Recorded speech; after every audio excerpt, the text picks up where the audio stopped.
in a room belonging to the male dormitory of Beijing University. "This weather is really killing me," Bai Zemin complained lightly as he looked at the world through the window. The rain was falling as if a deluge had beaten down on the world. The sound of the water drops hitting the window pane was soothing, but he could not appreciate the benefit. For the past year, the world's weather had become absurd from one day to the next. Deserts were suddenly flooded with all kinds of storms, and the Earth's poles began to defrost due to high temperatures. However, this was not all. Even when icy places like Antarctica began to thaw overnight, the next day temperatures plummeted again, freezing everything over. Scientists simply had no way of explaining the phenomenon. However, as a consequence of this, the major nations of the world practically forced the rest of the smaller countries to be careful with pollution, attributing everything that happened to malfunctions in the planet's protective layer. Now, even if the sun shone brightly, people always carried umbrellas in their hands, fearing a sudden storm. "As if this wasn't enough, I have to go to work in this damn storm." Bai Zemin sighed to himself and turned around to look for warmer clothes from the closet. Bai Zemin was just a normal 20-year-old student. His father was a small civil employee with no power, and his mother taught English at an elementary school. On the other hand, when he was still 12, his mother brought home a pretty girl who was 3 years younger than him. Her name was Meng Qi. Her parents had passed away, leaving her alone since no other family member wanted to take care of her. His mother, being the best friend of Meng Qi's mother, decided to take care of the girl. Since then, the four of them had been living together, and currently, Meng Qi was a student at a prestigious high school in the capital. She would be attending the same university of Bai Zemin next year. As Bai Zemin was rummaging through his clothes, the whole world seemed to shudder fiercely as many things began to move from their places. Quickly he held on to the closet tightly, preventing it from collapsing on top of his body and crushing him. Bai Zemin felt something strange inside him as if he had been punched hard in the stomach, knocking the wind out of him. His face turned pale and he had the urge to vomit, barely restraining himself. After about 10 seconds, everything seemed to return to normal. Things stopped moving. The few paintings that had been saved from falling to the ground no longer threatened to fall, and the sound of the rain falling fiercely could be heard again. The choking and suffocating sensation that Bai Zemin had felt a moment ago disappeared, and the cold coming through the broken windows embraced his body. However, he could no longer worry about the cold, the rain, or the previous earth-shaking. The Soul Records has arrived on planet Earth. You can now view your status window whenever you wish. The first time, the window will open as a test. "What is this?" he muttered to himself as he read the strange green message that had appeared on his retina. Bai Zemin. Level 0. Race Human. Job None. Title None. Strength 1210, Agility 1110, Health 1010, Stamina 1010/Mana 109 Magic 109-10. Bai Zemin's body was slim, but under his clothes were hidden very nice muscles due to his constant work as well as training. Considering that the number in parentheses shown in his status window was the base for a normal human being, the condition of his body was quite decent. Magic, he looked at the word magic with wide eyes. Magic, a classic element of fantasy movies and light novels.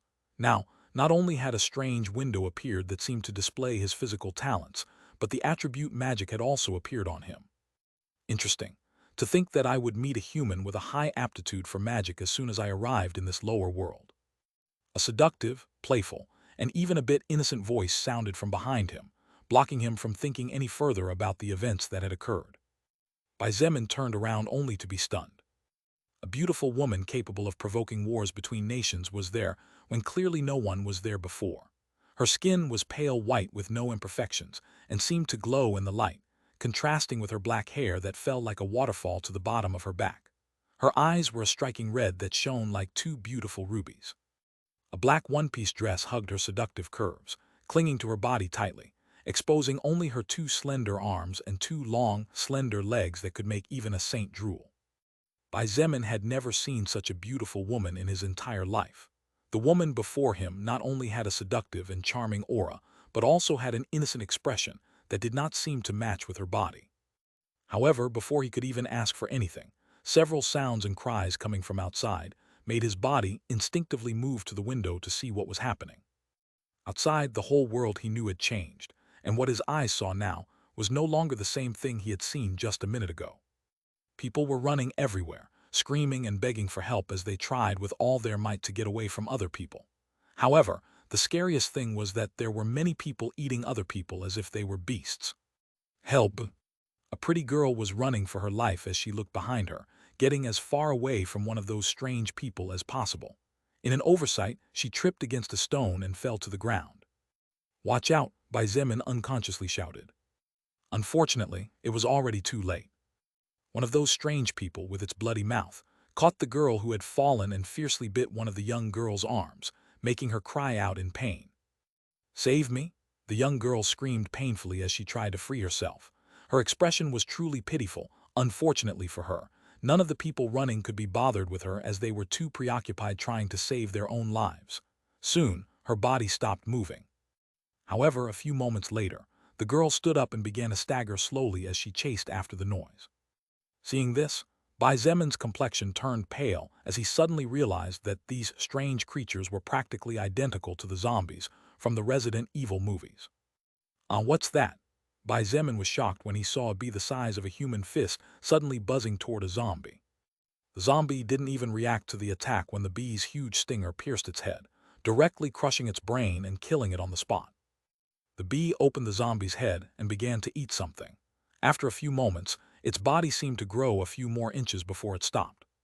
As if sensing something, the bee left the zombie's corpse and shot straight towards the male dormitory. Bai Zemin's face changed when he saw that strange bee charging towards him. The bee's speed was really fast, and in just a few blinks it had crossed the broken window, aiming its sharp blood-stained stinger at his face. Bai Zemin reacted on instinct. His right hand reached out and grabbed a wooden chair next to him. Without even taking a second to think, he struck forward with all his strength. The wooden chair impacted hard against the bee, sending it flying against the adjoining wall. Seeing that the bee had fallen to the ground but was still moving, Bai Zemin raised the chair above his head and struck the bee's body fiercely 3 times before the creature stopped moving. A white energy orb shot out of the giant bee's body and entered his body.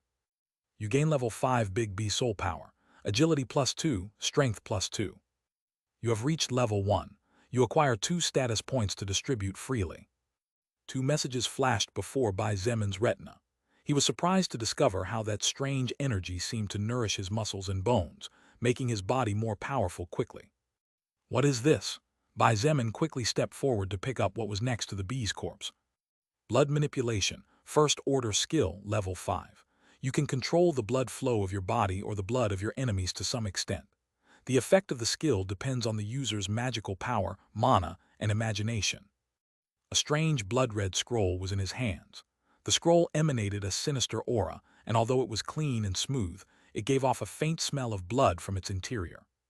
"That's a really powerful skill," a somewhat surprised exclamation brought him out of his thoughts.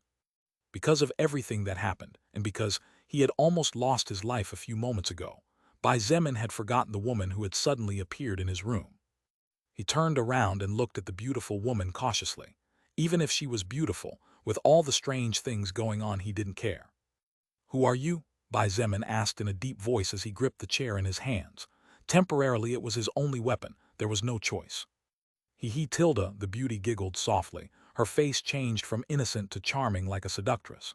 "My name is Lilith, a 6th Order Succubus belonging to the demon faction." Chapter 2, Blood Manipulation Part 1. Bai Zemin was confused when he heard the beautiful woman's unusual introduction to him. However, although confused, he came to accept it rather easily. "I see," Bai Zemin nodded. His expression was indifferent and his guard was still up. Even if he couldn't win, at least he didn't want to be slaughtered without fighting for his life. "So, what are you doing here?" Lilith blinked her beautiful ruby eyes and her long eyelashes fluttered for a split second. She looked at the human in front of her with growing interest and said a little surprised, "You're not surprised by what I just told you. You believe me so easily." "Believe you?" Bai Zemin smiled bitterly and pointed towards the window before looking at the fist-sized bee he had just killed as he said, "The world outside is already a mess. A bee that should normally be the same size as 2 or 3 human fingernails is now the size of a grown man's fist. As if that wasn't enough, these strange messages keep flashing before me in a strange way. Why wouldn't I believe you? Even though you are just a lower existence, I like you. A person who knows how to accept reality as it is, the sooner the better. You can probably live a long time, human." Lilith's lips curved into a charming smile. She looked at Bai Zemin as if she was a maiden in love and said with an innocent expression but in a seductive tone, "How about you become mine? I promise to take good care of you." "I'm sorry, but I don't want you to suck my life essence to death," Bai Zemin said indifferently, but only he knew that saying those words had cost all his willpower. The woman before him was simply too beautiful. Every gesture, every word, every frown and smile was fatal to any man. However, his life was the most important thing at the moment. Lilith wanted to say something but soon realized that Bai Zemin was ignoring her, his gaze fixed on the red scroll in his hands. "You only have to wish to learn it, and you will naturally learn it," Lilith pointed out as if she knew about his doubts. Bai Zemin nodded slowly before closing his eyes. He wished to learn the scroll in his hands, and as if by magic, his brain seemed to receive a flood of information as a strange, deep red rune appeared in his conscience. Bai Zemin felt the blood inside his body circulating rapidly as a result of his agitated emotions. He could even hear the blood inside Lilith's body rushing normally, showing how calm she was. At the same time, he indistinctly felt that if he wanted to, he could affect the movement of his own blood. As for Lilith's blood, he didn't feel that he could do anything to it at the moment. "You have learned an external active skill. You can learn 4 more external active skills." As he opened his eyes again, green letters flickered on his retina, and the blood-red scroll that was in his hands just a moment ago disappeared as if it had never been there. Bai Zemin frowned, trying to understand the meaning of the message, but it was impossible for him to comprehend it unless he sat there to study everything carefully. Unfortunately, he didn't have that time. Bang!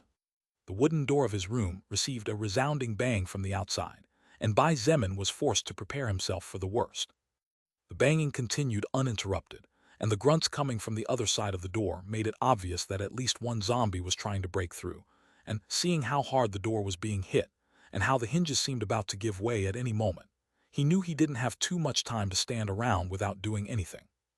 His brain worked quickly, and without hesitation he rushed to the TV, ripping off the wire forcefully. He then tied one end of the long black wire to the bed and the other end to one of the desk legs. After that, he walked over to the bee and started poking at something. Lilith watched his movements curiously, with no intention of commenting on it, and silently so as not to disturb him. Bang! The wooden door finally could not withstand the constant assault and burst open with a small explosion. Immediately after the door was kicked down, 2 students who had turned into zombies staggered in. Their blood-stained faces looked grotesque. Bai Zemin could even see several bite marks where the flesh had horribly sloughed off. If it were him a few minutes ago, it would probably be hard for him to bear the urge to vomit from the sickening odor given off by the 2 moving corpses. However, after learning the skill blood manipulation, everything was different for him. It was well known that emotions affect the cardiovascular system of the human body to a certain extent. The greater the stress, the greater the amount of blood pumped by the heart, thus increasing circulation as a consequence. Then, Bai Zemin came up with a slightly crazy idea.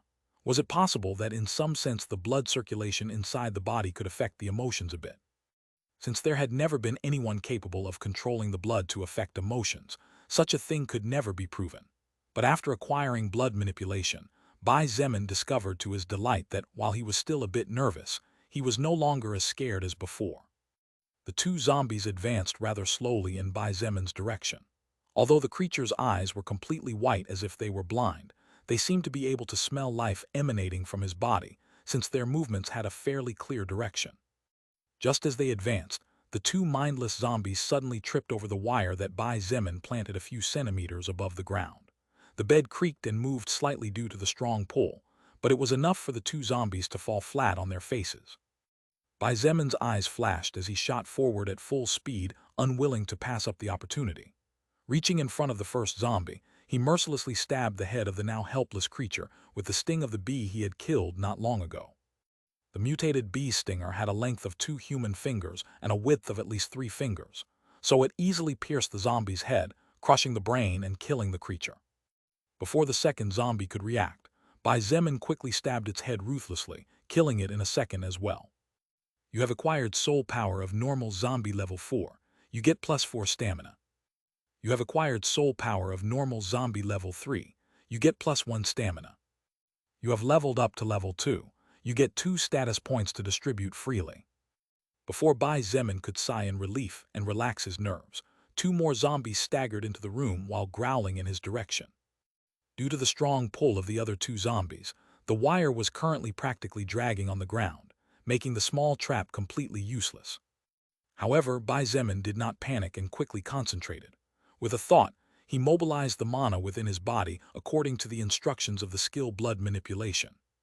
After spending 20 mana points, Bai Zemin used the blood of the two zombies killed by him earlier, and just as the two new zombies passed by the corpses of their kind, two arrows of red blood shot out at full speed towards the back of the creatures' heads.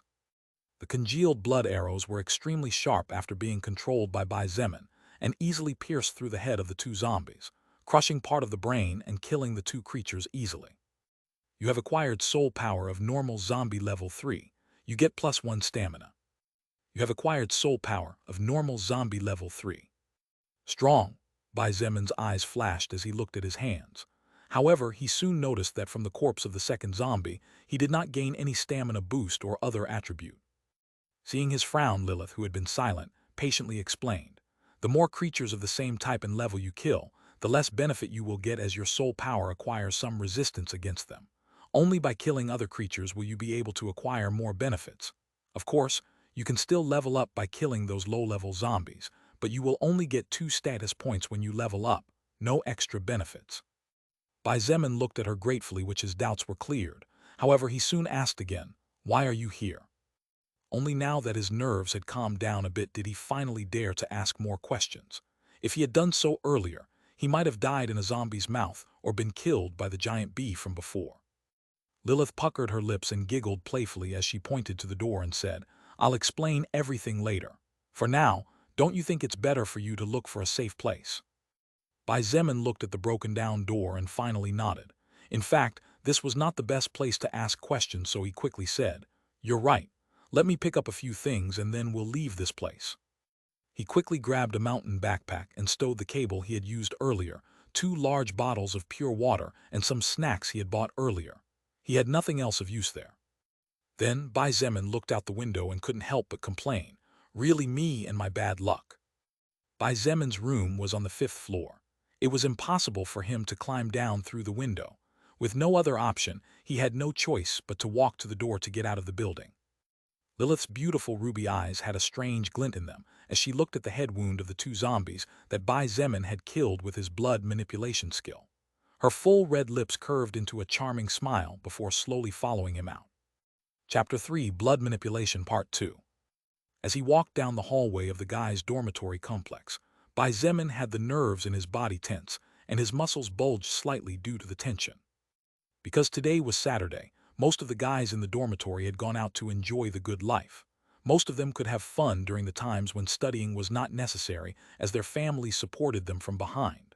Unfortunately, Bai Zemin's life was not so good.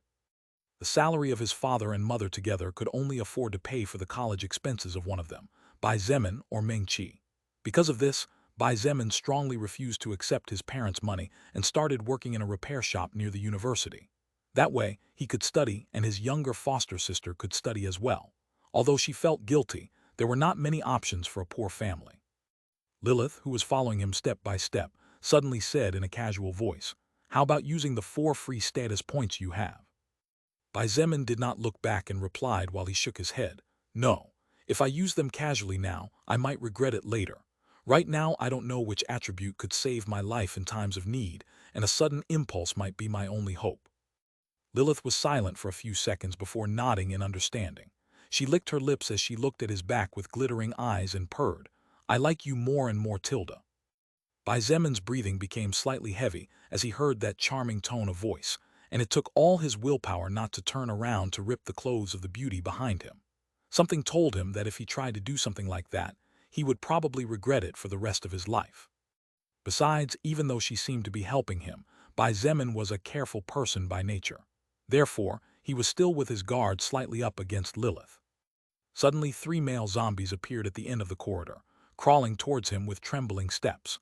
Although these creatures gave the feeling that they might fall at any moment, their steps never missed and they held steady as they walked slowly but surely. Bai Zemin could feel himself becoming somewhat anxious at the appearance of the 3 threats and quickly used his skill to forcibly calm himself. He knew that losing control over his emotions at such a crucial moment could be the cause of his death. Lilith looked at his back with a smile. She was really curious to see how he would come out of this situation. Currently, there was no trap set up, nor was there any blood in the vicinity to use. While Bai Zemin could turn around and go back to his room to make use of the corpse of the zombies he had killed earlier, that would leave him exposed to more zombies coming out of the locked rooms, as the sound of banging could be heard uninterrupted. Obviously, at this rate, many zombies would soon come out and seal the way out. Bai Zemin took a deep breath and slowly walked forward while watching the movement of the zombies. They moved really slowly, but that didn't stop them from being terrifying in their own right, and as far as Bai Zemin had seen so far, a scratch meant death.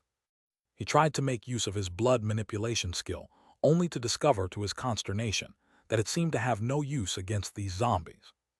Lilith felt the flow of mana and knew what he wanted to do, so she quickly explained.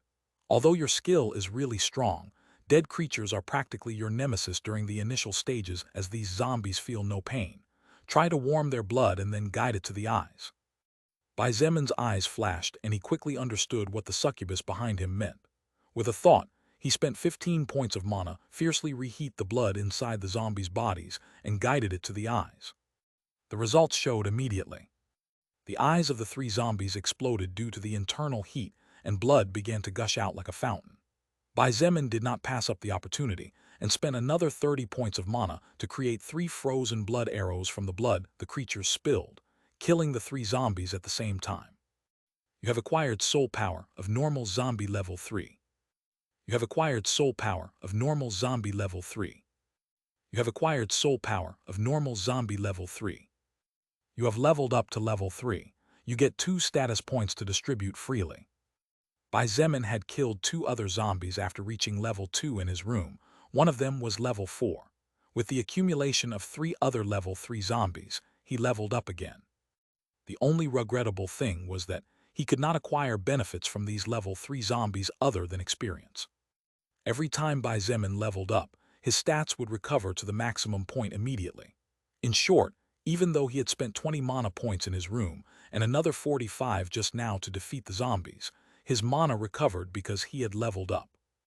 After thinking for a moment, Bai Zemin took out a bottle of water and emptied its contents on the ground. Enduring the urge to vomit from the foul smell and bad appearance of the dead zombies, he walked over to the corpses and filled the bottle with blood. Previously, he was forced to spend 15 points of mana to force the zombies' blood out. This kind of consumption was one he could not afford. After all, he was now leveling up fast, but he knew that things would not always be so easy. Bai Zemin's hunting became much more efficient as he went down floor by floor. Making use of the blood he had saved, he created small strings by spending only 2 points of mana, binding the movement of the zombies for a moment. Bai Zemin would take advantage of that brief moment to approach and stab the zombies' brains with the mutated bee stinger.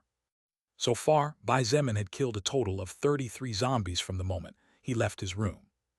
A thin strand of blood slid silently across the floor, catching one of the legs of a zombie, causing its body to almost fall and stopping it in place. Taking advantage of his 13 points of agility, which made him almost 50% faster than a normal person before the apocalypse, Bai Zemin quickly circled around and stabbed hard at the back of the zombie's head, raising the sum to 34. You have acquired soul power of normal zombie level 4. You have leveled up to level 5. You get 2 status points to distribute freely. Reading the green message flashing on his retina, Bai Zemin let out a sigh of relief. To climb from level 4 to level 5, he was forced to kill about 16 zombies, which had drained his stamina quite a bit and several mana points. Upon reaching the first floor, Bai Zemin's footsteps stopped and he looked at the zombie blocking his path in shock. This zombie had 2 grotesque and powerful arms the size of a grown man's thighs. It was also taller, at least 2 meters tall. Obviously, this zombie was a more dangerous species. The hulking zombie also sensed Bai Zemin's life source less than 5 meters away and moved toward him. Although this particular zombie was slower than Bai Zemin, it was at least twice as fast as normal zombies. Taken by surprise, Bai Zemin panicked and quickly moved his head to the side, dodging the zombie's fist by a notch. Bang! The zombie's fist caused a hole in the wall behind Bai Zemin, and his face turned white as he realized that if that attack had hit him, his head would have exploded like a watermelon falling from a 10th floor. In the moment of crisis, Bai Zemin kicked with his 14 strength points forward, forcing the burly zombie back a few steps. Before the zombie could attack again, Bai Zemin threw a wave of blood into the air and directly spent 40 mana points to create 4 blood chains. Unlike the small strings of frozen blood, these blood chains looked much more robust and sturdy. After all, Bai Zemin only needed 2 or 3 mana points to create a blood string, but for these chains, he had used 10 points each. Under his control, the blood chains tightly wrapped around the corpulent zombie's body, throwing it to the ground. Seeing his opponent incapacitated, Bai Zemin advanced and stabbed with the mutated bee stinger. However, to his surprise, the stinger that was even sharper than a knife had only managed to pierce a few centimeters before being stopped by the zombie's flesh. The strange zombie began to struggle in an attempt to break free, but the chains of blood clung tightly and would not allow it to break free. Still, Bai Zemin dared not relax and stabbed nonstop at the same spot over and over again. It was only after nearly 20 stabs with all his strength that he finally managed to crush the zombie's brain into a bloody mess. You have acquired Soul Power of Strength Zombie level 15, Strength plus 6, Health plus 5. You have leveled up to level 6. You have leveled up to level 7. You have leveled up to level 8. You get 2 status points to distribute freely. Bai Zemin felt his body become much more powerful than before in a matter of seconds, and the tiredness he felt after stabbing with all his might 20 times disappeared completely. Ah, what is this? Bai Zemin advanced and picked up a strange orb that had fallen from the corpse of the strength zombie. Rare Treasure Orb contains a rare category treasure inside. Chapter 4, Xunyun Sword. The orb was about the size of a baby's fist and orange in color. Just by grasping it, Bai Zemin immediately knew how to use the orb naturally, as if it had been something he had known all his life. Squeezing his palm tightly, the orb flashed slightly, and when the brightness dimmed, a new object appeared in Bai Zemin's hand. Xunyun Sword. Its power is enough to pierce through the defenses of almost any creature below level 40, and its edge capable of piercing through the defenses of an armored car. When equipped, Strength plus 20. The sword was dark golden in color with countless engravings along the blade and hilt, giving it a truly mysterious appearance. It measured just over a meter in length, and its width was approximately 4 fingers of an adult's hand. Bai Zemin slashed a couple of times and nodded in satisfaction. Although he was not at all skilled with a sword since he had never wielded one, with this Xunyun sword he could finally kill enemies without having to get too close, risking his life in the process. Moreover, just by wielding the sword, his strength had directly increased by 20 points. He could feel terrifying strength circulating in his body and felt that he could crush a stone with a single fist. Curious about his current attributes, he called up his status window and soon several green letters flashed in his retina. Bai Zemin. Status points 16. Level 8. Race human. Job none. Title none. Strength 20 plus 20, agility 13/health, 15/stamina, 16/mana, 109/magic, 109. With his current 40 strength points, Bai Zemin was basically as strong as 4 people combined before the apocalypse. The feeling of growing step by step and seeing his progress before him was so intoxicating that even in such a setting he couldn't help but smile. Thanks to the fact that there were no more zombies on this floor, Bai Zemin allowed himself to rest for 5 minutes. Although he was not physically exhausted, his mental fatigue was there. 5 minutes might not be much, but it was better than nothing. Because he had used more than half of the blood he had stored against the strength zombie earlier, Bai Zemin refilled the bottle with blood and walked to the exit. At this moment, the campus was as if hell had descended on Earth. Students were rushing about in a disorderly manner while being chased by zombies, oversized insects, and animals of terrifying size. These strange creatures were also killing each other. The defeated were being devoured by the victors, becoming nothing more than sources of power for others to become stronger. Many students were also bleeding while screaming and crying, constantly asking for help. Seeing this, Bai Zemin could not help but tighten his grip on the Xunyun sword. Even if he was normally indifferent, even if he wasn't a social person with too many friends, seeing his own kind being devoured wasn't exactly pleasing to the eye. Humans kill pigs, sheep, cows, goats, and many other species to consume them and live. Lilith's voice, who had been silent all this time, echoed next to him. Now that the world has changed, Humans are no longer the only ones who will hunt to survive. The sooner you accept this fact, the easier it will be for you. Bai Zemin just continued to be silent. Even if he knew that Lilith's words were the truth, it was not so simple to change his mind in a matter of minutes. However, he also knew that his #1 priority was to survive. Even if he had to crawl out of the hell, he would definitely survive and search for his family. A rather pretty girl was running while a brown dog that was almost 5 feet tall was chasing her at an outrageous speed. In a matter of seconds, the giant dog pounced on the girl and threw her to the ground.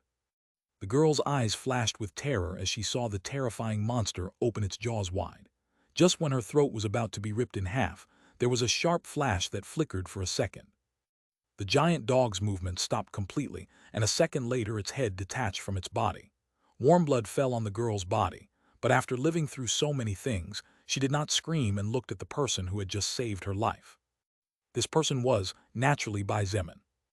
You have acquired mutated dog level 9 soul power, agility +4, stamina +4. Stand up and follow me if you want to live. Quickly, he urged. Without waiting for an answer, he quickly moved towards another student who was being attacked by a big bee and cut it in two with his sword. The girl quickly stood up, scared. She didn't dare to linger as she began to follow him, knowing that he was her only hope of living. The other male student also followed in Bai Zemin's footsteps without delay as he thanked him. Bai Zemin moved across the campus in the direction of the gymnasium. That was probably the only place that could currently be safe, since there were no glass windows for the mutated monsters to get into. Although he urgently wanted to go find his family, he first needed to understand the situation he was in. Bai Zemin knew perfectly well that rushing things in such a crisis situation would only hasten his steps towards death. Along the way, Bai Zemin helped and saved the lives of more than 15 students. These students were all chased by animals or insects. As for those who were caught by the zombies, there was no hope for them. The zombies were not as fast as the mutated animals, nor did they have unpredictable attacks like the giant insects. On the contrary, they were extremely slow and their movements were clumsy. However, a small scratch meant death. A group of 5 students ran, while a group of 10 zombies chased behind. They didn't even dare to look back and just concentrated on running with all their might. Unfortunately for them, just as they turned the corner, another group of 5 zombies suddenly appeared and started staggering towards them. One of the students panicked, and his movements froze, being scratched hard by one of the zombies. The pain seemed to wake him up as he quickly turned to flee, as did his companions, only to see that they were surrounded. 5 zombies ahead and 10 blocking the retreat. Just as they were wailing and crying, there were several sword flashes, and in just over 10 seconds all 10 zombies were decapitated. Strong, Zhang Ming. A tall student couldn't help but exclaim as he saw Bai Zemin charging towards the front 5 zombies and killing them as if he was slaughtering chickens. There was a student this strong in our university. Look at all the people he saved. Another student muttered in stupefaction as he watched the 15 people Bai Zemin brought in. Although Bai Zemin knew nothing about the way of the sword and simply cut using pure strength, his current agility was 17 points, almost double that of a normal person before the apocalypse. In addition, his Chunyuan sword was incredibly sharp, which allowed him to decapitate zombies as if it were nothing. After making quick work of beheading the 15 zombies, Bai Zemin felt a little tired. He had killed about 60 zombies since the moment he left the male dormitory, and added to that he had also killed about 10 giant insects and 3 mutated dogs. All those kills had only allowed him to level up once, currently being level 9. But even if he was much stronger than before, his stamina was slowly depleting, and if he wasn't careful he might die if he was surrounded. Bai Zemin walked towards the group of students, and even before they could say thank you he pointed at the student who had been scratched earlier and said in a firm voice, "You can't stay. You must leave." Upon hearing his words, the group of 5 friends had a drastic change in their expressions. However, the 15 people who were saved by Bai Zemin said nothing and simply stood behind him, looking at the surroundings in fear. "What? Why do I have to leave?" the pointed student shouted indignantly. "You were scratched by that zombie, I saw it before," Bai Zemin said coldly. "You must know what will happen too, don't you?" The student's face turned pale. However, he was not willing to die, so he denied the reality by saying, "What do you know? What do you know if those damn creatures are zombies or not?" The students looked at him with sympathy. Bai Zemin looked at him coldly and said nothing more, but turned around and started walking towards the gymnasium with firm steps. The students quickly followed him, including the student who had been scratched earlier. Bai Zemin, who had been paying attention, turned around and in a matter of seconds appeared before the student. With a heavy punch in his stomach, the student was forced to kneel on the ground as he struggled to breathe.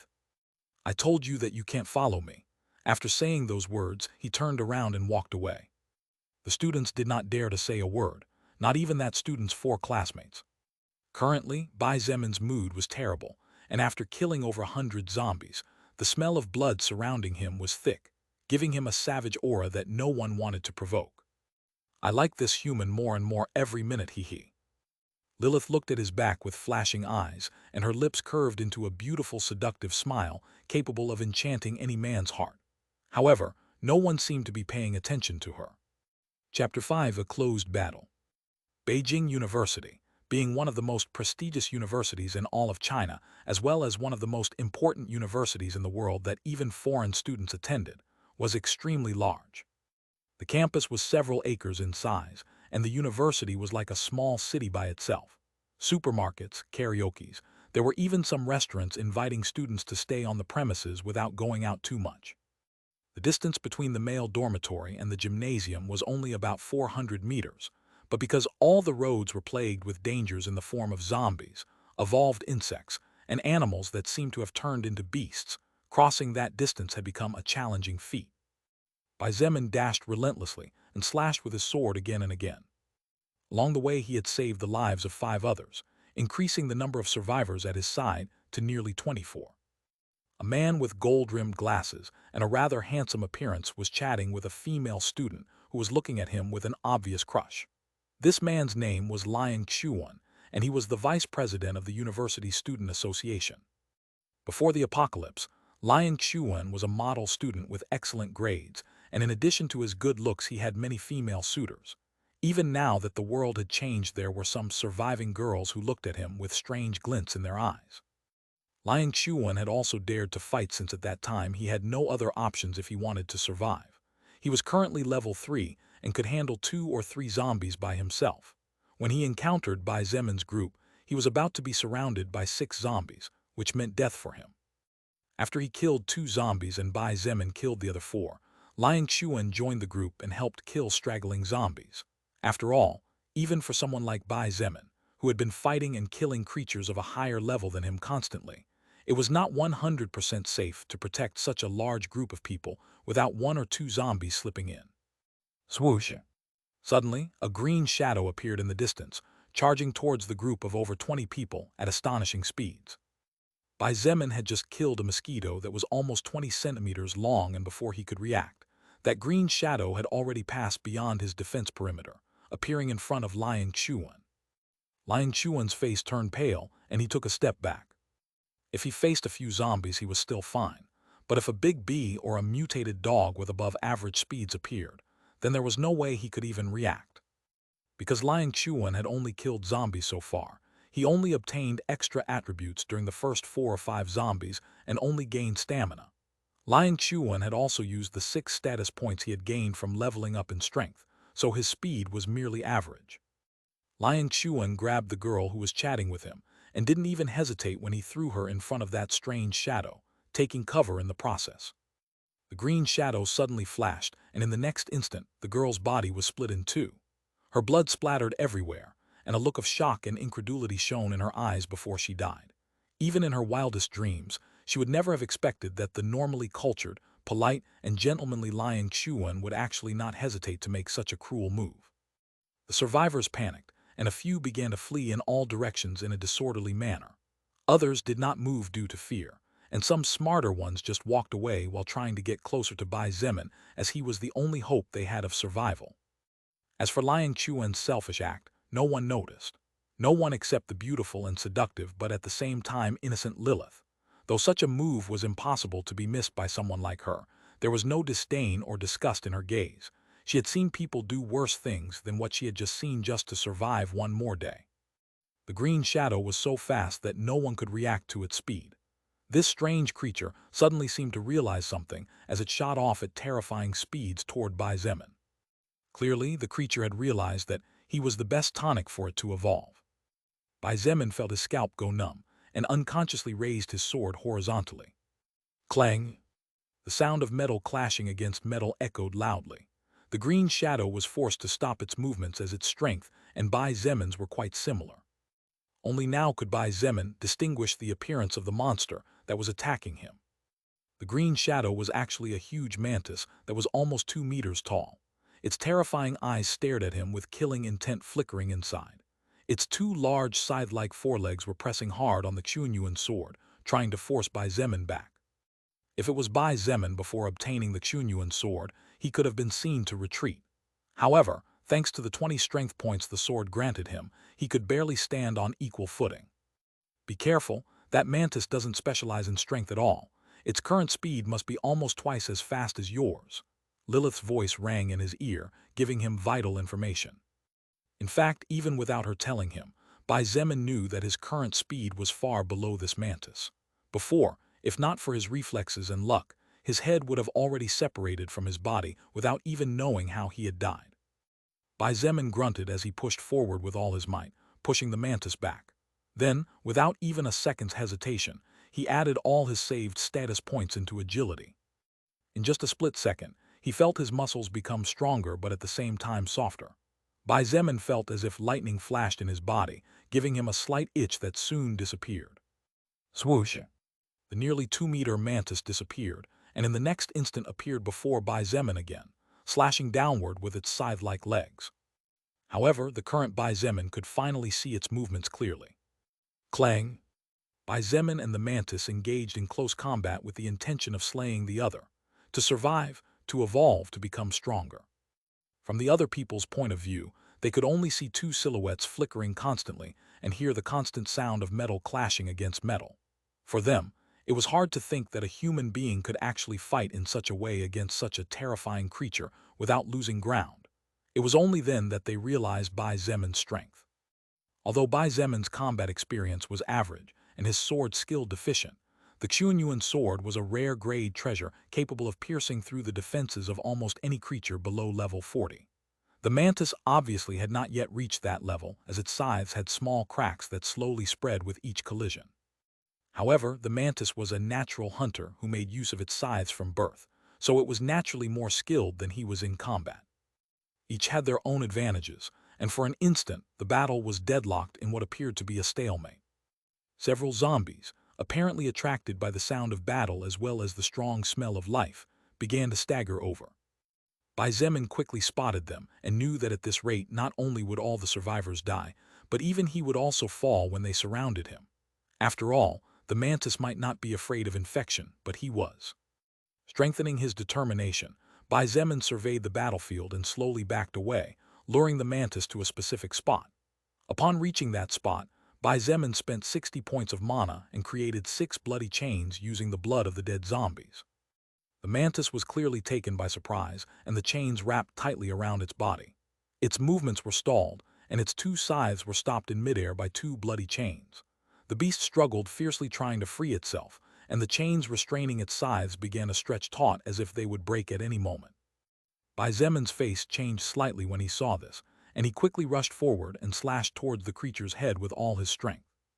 After a flash of sharp light, the mantis' movement stopped for a moment before its head fell to the ground, followed by a fountain of blood shooting out of its neck. You have obtained the soul power of Great Fast Mantis level 25. Agility plus 14, Strength plus 10, Magic plus 10, Mana plus 10. You have leveled up and reached level 10. You get 2 attribute points to distribute freely. You have leveled up and reached level 11. You have leveled up and reached level 12. You have leveled up and reached level 13. You get 2 attribute points to distribute freely. A huge orb of soul power came out of the Great Fast Mantis body and entered Bai Zemin's body, nourishing him and taking his power to higher levels. In addition, he also directly gained 4 levels as a result. Besides, the mantis had dropped other things after its death. Next to its corpse was 1 red orb, 1 orange orb, and 1 scroll. Chapter 6 Elites.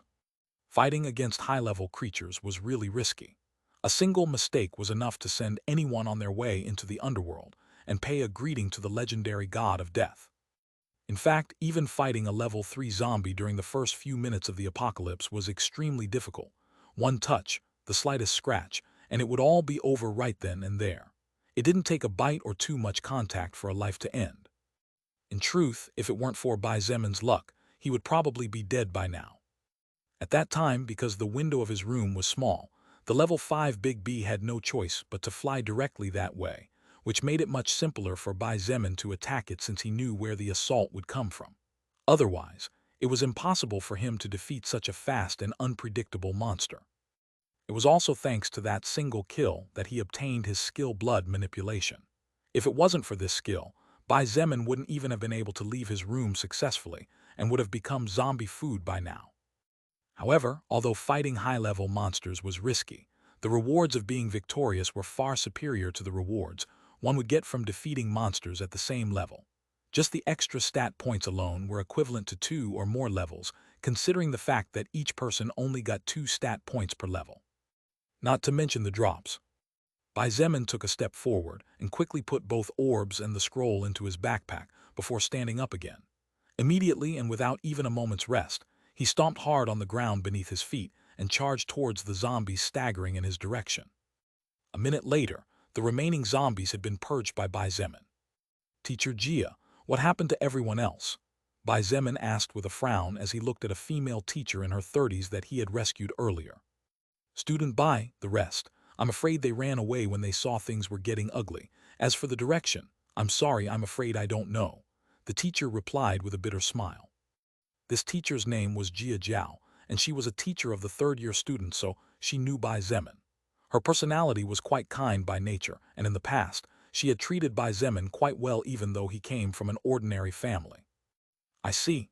Bai Zemin simply nodded as he looked at the 12 people who remained. About half of them had fled upon seeing the zombies approaching from all directions. These people would most likely die unless they dared to fight for their lives. But even then, the chances of dying were much higher than living. As for this, Bai Zemin could do nothing about it. Currently, it was already difficult for him to survive, and a single great fast mantis had forced him to use all the status points he had been saving for times of crisis. If he were to encounter 2 of those monsters, then Bai Zemin would most likely die unless the battlefield conditions favored him greatly. Since those people fled, then they no longer had anything to do with him. He simply saved them earlier because he was just in passing and didn't want to see his kind become food for other species. "Let's go, we need to move towards the gymnasium. Only then can we get some rest," he said and turned to leave. The 12 survivors followed him, not daring to stay behind. Their eyes filled with fear for the future, looked intently in all directions for dread that a strange mutated creature would take away the life they had been protecting for so many years. /////. On the opposite side of the male dormitory was the female dormitory. The distance between the place where the girls rested and the gymnasium was exactly the same as the distance between the gymnasium and the male dormitory. A group of about 20 people moved in the direction of the gymnasium.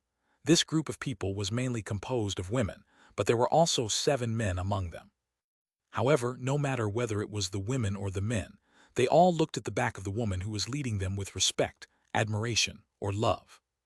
A group of 5 zombies stumbled toward the crowd of survivors. Seeing their distorted expressions and their blank eyes, many of them could not help but shudder along with the small sound of choked sobs. A woman leading the group and carrying the lives of nearly 20 people on her shoulders had beautiful silver-colored hair and bright blue eyes. Her skin was as white as milk and as smooth as the purest silk, giving her an appearance similar to that of a real fairy. However, her expression was as cold as eternal ice with no apparent emotional flow.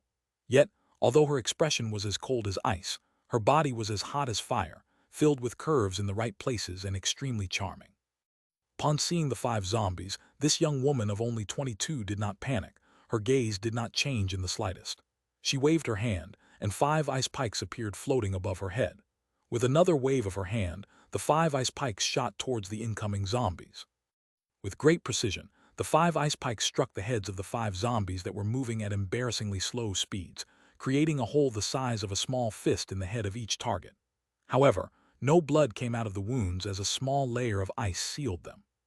When the rest of the survivors saw this, their expressions changed for the better, and their idolatry towards this woman increased several folds immediately. On the other hand, The woman's expression was still as cold and indifferent as ever. //. From a different direction, another group of survivors was advancing at a rapid pace under the leadership of two men. This group had about 30 people, so the strong vital smell attracted many zombies as well as other grotesque creatures that intended to devour them in order to evolve. Two zombies suddenly appeared from inside a building and staggered towards the survivors. However, before the survivors could even scream in terror, two arrows flew and struck the brains of the two infected, cutting them lifeless immediately. The survivors looked at the young man holding a bow, wearing sports clothes, and carrying a quiver behind his back, with admiration and envy. This young man ignored them and picked up the two arrows he had used before, wiping the blood on them with a rag of torn clothing. Swoosh! Suddenly, a mutated dog appeared charging at a speed 3 times faster than a normal person. The big brown dog opened its jaws wide with the intention of biting the young man's head off. With the jaw strength of this level 9 mutated dog, the young man's head would be shattered in a single bite. However, what greeted the dog was a huge hammer. Bang! The dog's head popped off in pieces. The dog's brain matter, blood, and flesh flew everywhere, making a bloody mess. The animal collapsed on the ground completely lifeless. Even if you are fast, if you don't attack me first, you are too weak, stupid dog. A burly man with a beard on his face spat on the dog's corpse. This man looked to be about 35 years old, and the expression on his face was savage. He held a metal-colored hammer that was almost as big as a door with his 2 hands, wielding it with apparent ease, although it was clearly a heavy weapon. The group continued to advance towards the gymnasium. //. Of course, Bai Zemin did not know that apart from him, there were other people who had the same idea and the same temporary goal. However, even if he did know, he probably wouldn't be too surprised. After all, the gymnasium was located right in the center of the university campus, so it was accessible from all directions. Moreover, the gymnasium was also one of the few facilities that could be considered comparatively safe. Apart from Bai Zemin, there were other people who also dared to fight or simply had no choice but to fight if they wanted to survive. As a consequence, there were several people who had their own fortuitous experiences, gaining powerful skills and treasures that did not belong to this world. 20 minutes later, and after making several detours to the area in order to find the easiest and least difficult path for the survivors he had saved, Bai Zemin was finally only 50 meters away from the gym and reached his first goal. However, things seemed to be a bit complicated. "Student Bai, now what do we do?" Jia Jiao asked with a pale face as she watched the scene in front of her. Bai Zemin frowned slightly as he crouched in a corner and saw the dense group of zombies wandering near the gymnasium. There were over 50 zombies, all of them too close together for him to pass. Even for someone like Bai Zemin, it was no easy feat to fight against 50 creatures that could defeat him with just a scratch. If it was in a place where he could move, then Bai Zemin was confident that he could take out a few hundred zombies given enough time. However, fighting 50 of these creatures in such a constricted place was challenging even for him who had been steadily leveling up. What stupefied him most was that these zombies didn't seem to have any intention of leaving. Chapter 7: Clearing the Path. As Bai Zemin watched the movement of the group of zombies several meters ahead, he quickly noticed that some of them were banging on the doors in an attempt to break them down. However, these doors were completely metal, so it was absolutely impossible for these zombies to break through no matter how hard they tried.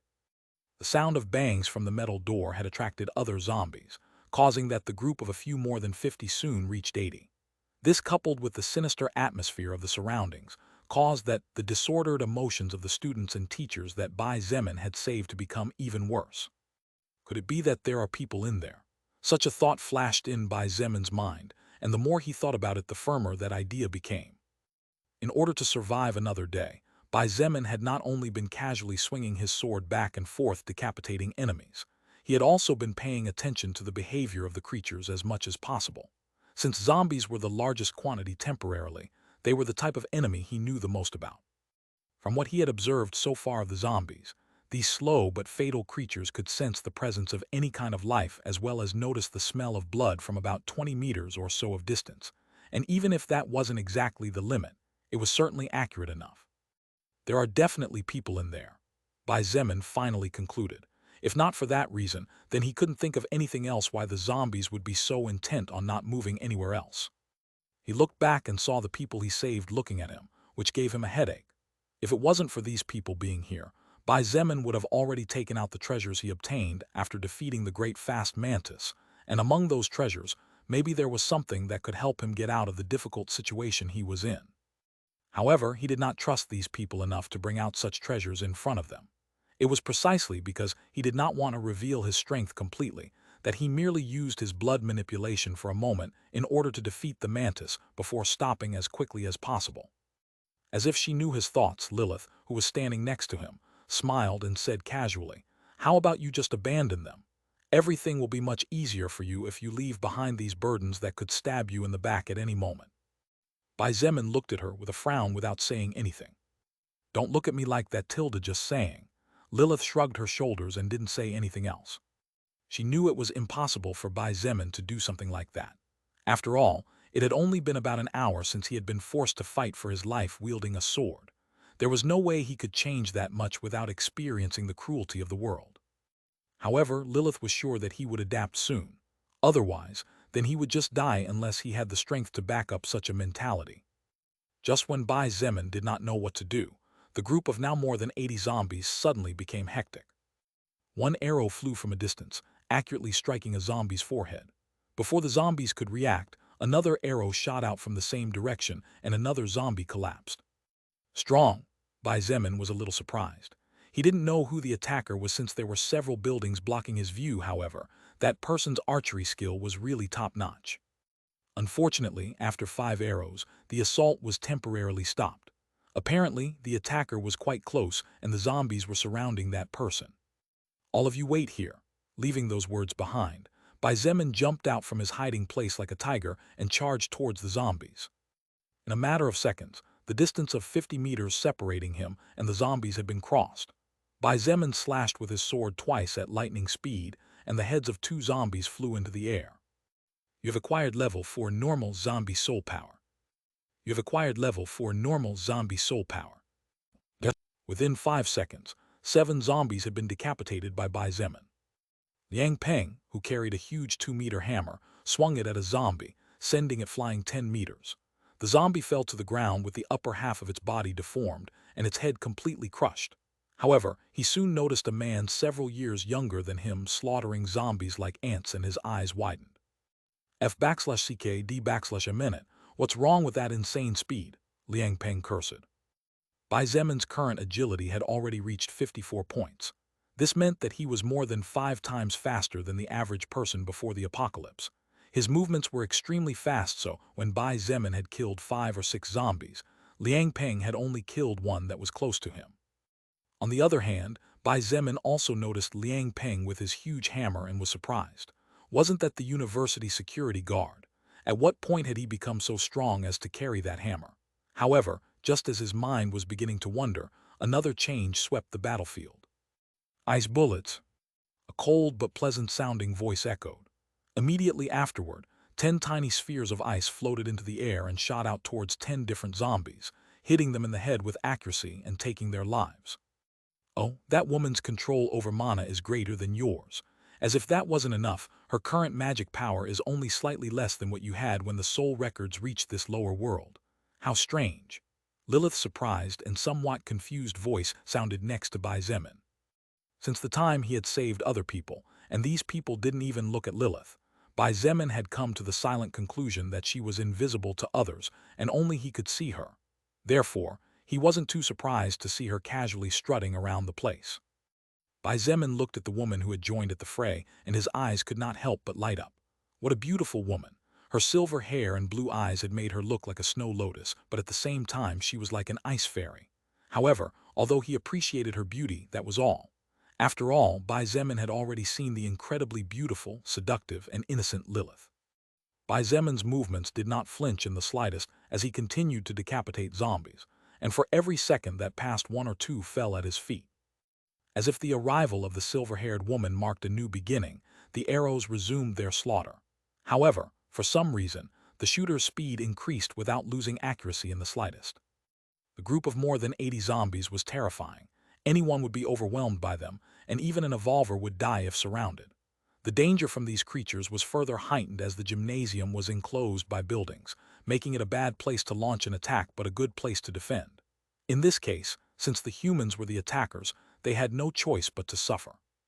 However, no matter whether it was Bai Zemin, the silver-haired woman, Liang Peng, or the archer hidden among the buildings, they all had their own qualities of which they could be proud and could be considered the cream of the crop among the students and professors of the university.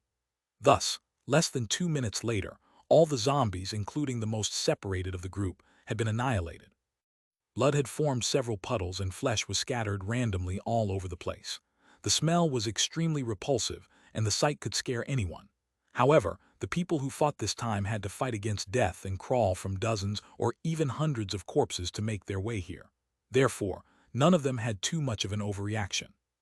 The three fighters in sight looked at each other with a hint of caution in their eyes. Now that the world had changed, it was hard to tell if people's hearts had not. In consequence, none of the three trusted each other too much. The silver-haired woman with the ability to control ice looked at them coldly. In her gaze, there was even a hint of disgust that was hard to notice. The atmosphere had become somewhat strange. Neither of them seemed willing to speak. At that moment, the sound of hurried footsteps coming from the distance caused Bai Zemin's gaze to turn in that direction. Chapter 8: Stronger and Stronger. A handsome young man of 22 or 23 in blue sportswear, with a bow in his left hand and a half-empty quiver on his back, hurried over. So that guy is the archer from before, Bai Zemin thought silently.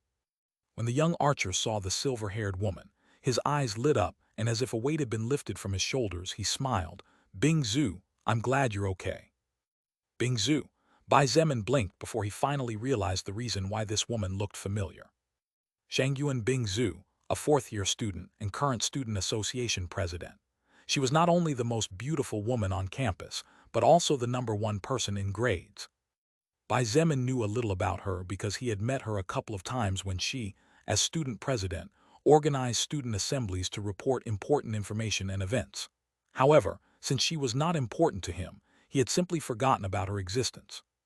"I'm glad you're okay too, Chen He." Shangyuan Bing Zhu's cold and indifferent gaze did not change very much when she saw the young man. However, Bai Zemin noticed that the strange glint of hatred or repulsion had dimmed greatly when she looked at him. Anyway, since the zombie problem was fixed, Bai Zemin did not stay to listen to this group's conversation and turned around, walking away quietly. "Wait a moment, little brother," Liang Peng quickly shouted when he saw him walking away. His words had attracted the attention of the other pair. Bai Zemin stopped and turned around to look at him silently, waiting for his next words. "How about you stay here with us?" Liang Peng offered. "With the strength of the four of us together, we can easily wipe out those creatures and live a better life." Bai Zemin had a strange glint in his eyes. He simply turned around and as he walked away said casually, "I am simply going to look for a dozen students and teachers whom I saved earlier.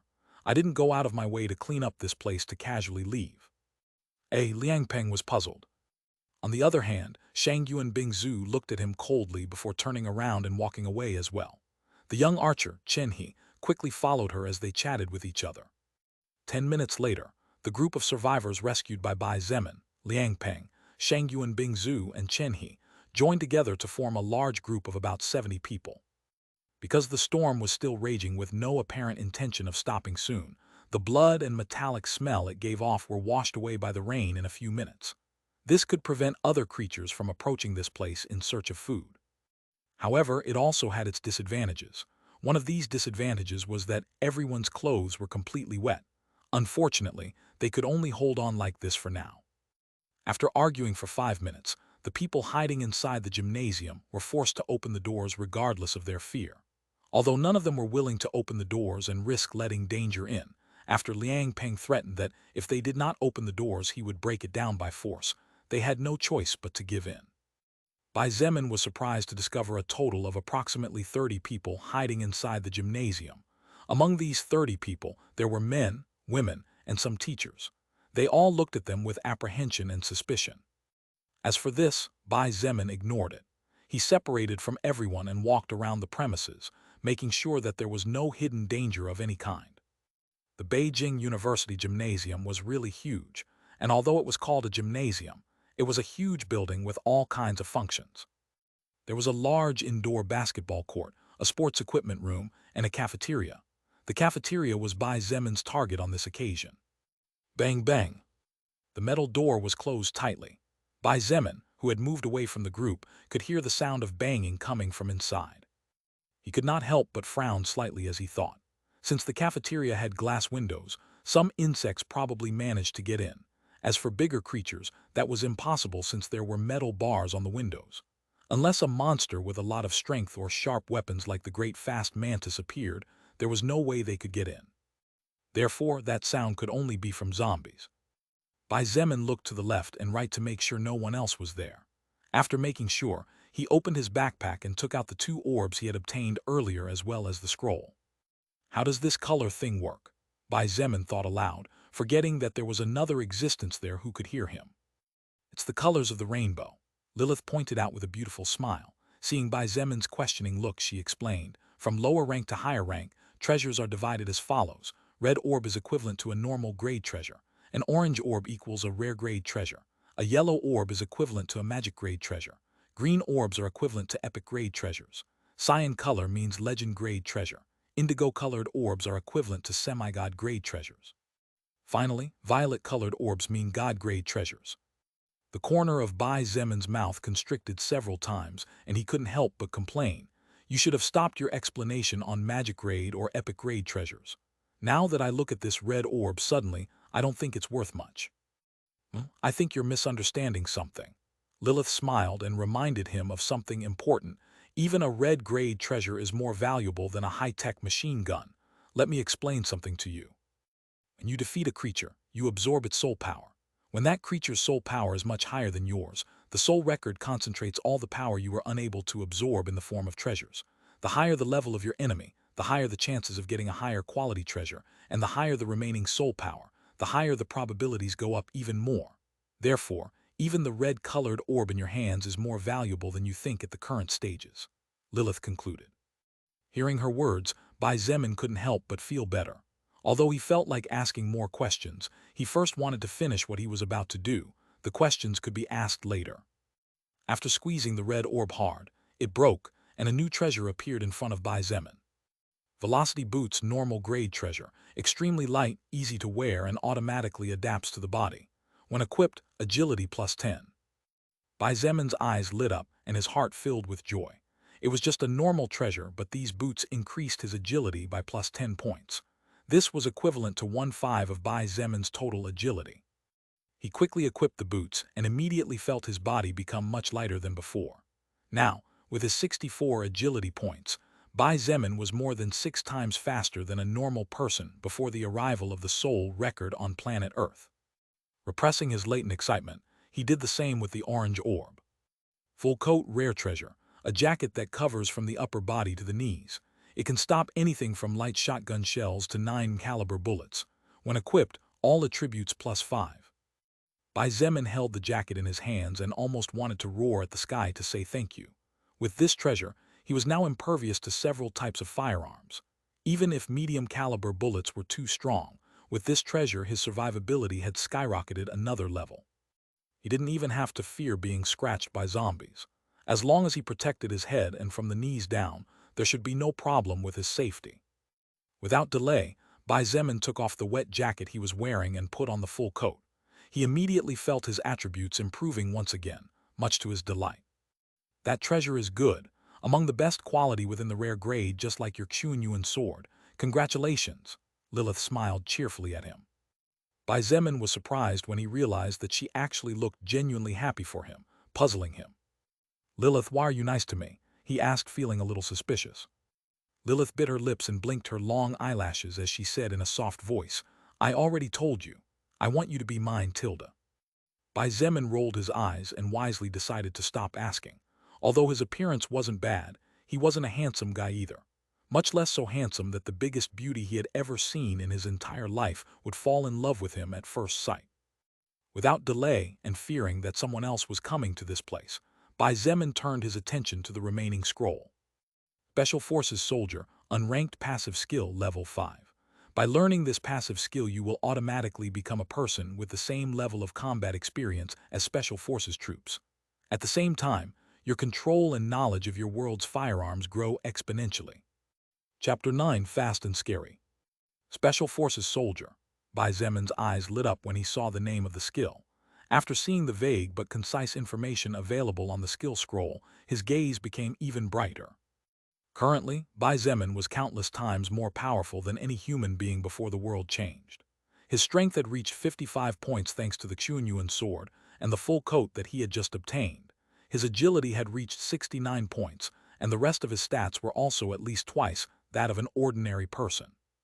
However, although he could currently dominate his enemies by overwhelming them due to his stats, treasures acquired, and his blood manipulation skill, Bai Zemin was very clear that if he faced an enemy on equal terms with him, but with real combat experience, the one who would be unlucky and meet a fatal fate would probably be him.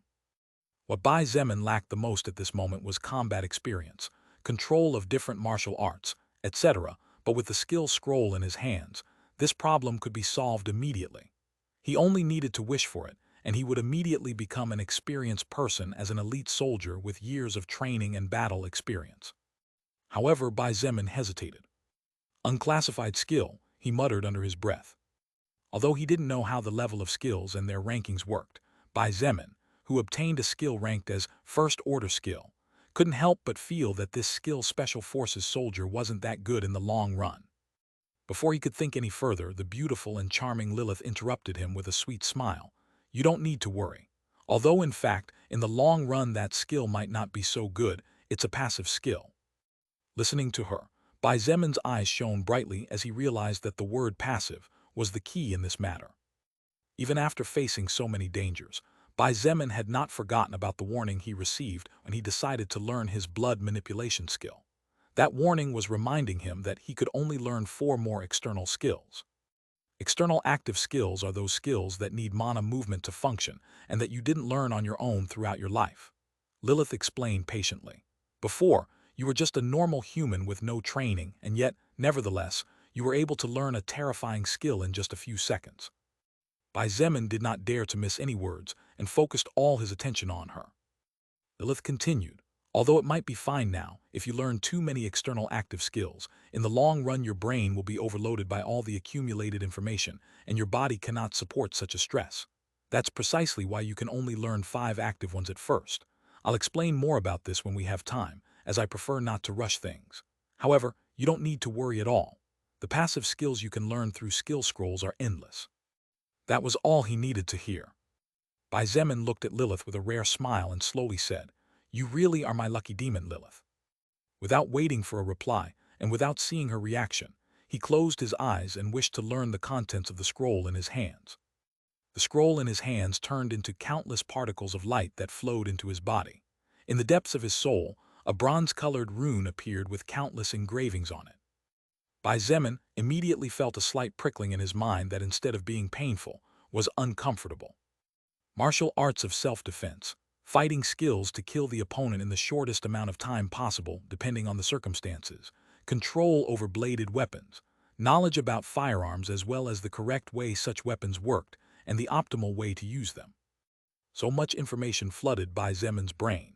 It was so much information that, for several seconds his mind went blank not knowing how to react. He looked at his hands in disbelief and couldn't help but mutter, That's how strong the elite soldiers were before the world changed. At this moment, only he himself knew how horrible his strength had become.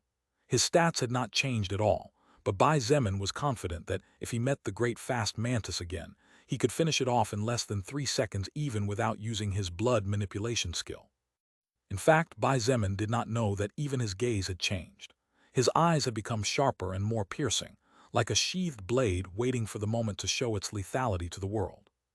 Well, you gained the combat experience of the best elite soldiers in the history of your world, so it's understandable that your strength took a big step forward. Lilith smiled. Her voice was extremely pleasant to listen to. Although you were strong by human standards before, your combat experience was simply too lacking. Now, you can barely consider yourself a novice. Bai Zemin looked at her doubtfully. A novice? He didn't think so. Lilith looked at him with a smile that didn't seem very friendly and said slowly, In your world, you could consider yourself an elite among humans, but that is limited to your world. There are countless other worlds with countless other fighters and different cultures. In my eyes, you are similar to a baby just learning to walk. In the end, Bai Zemin raised both hands in surrender and his emotion cooled.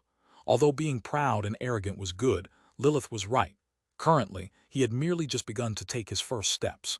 Too much arrogance or confidence could end up killing him, and he definitely had no intention of dying.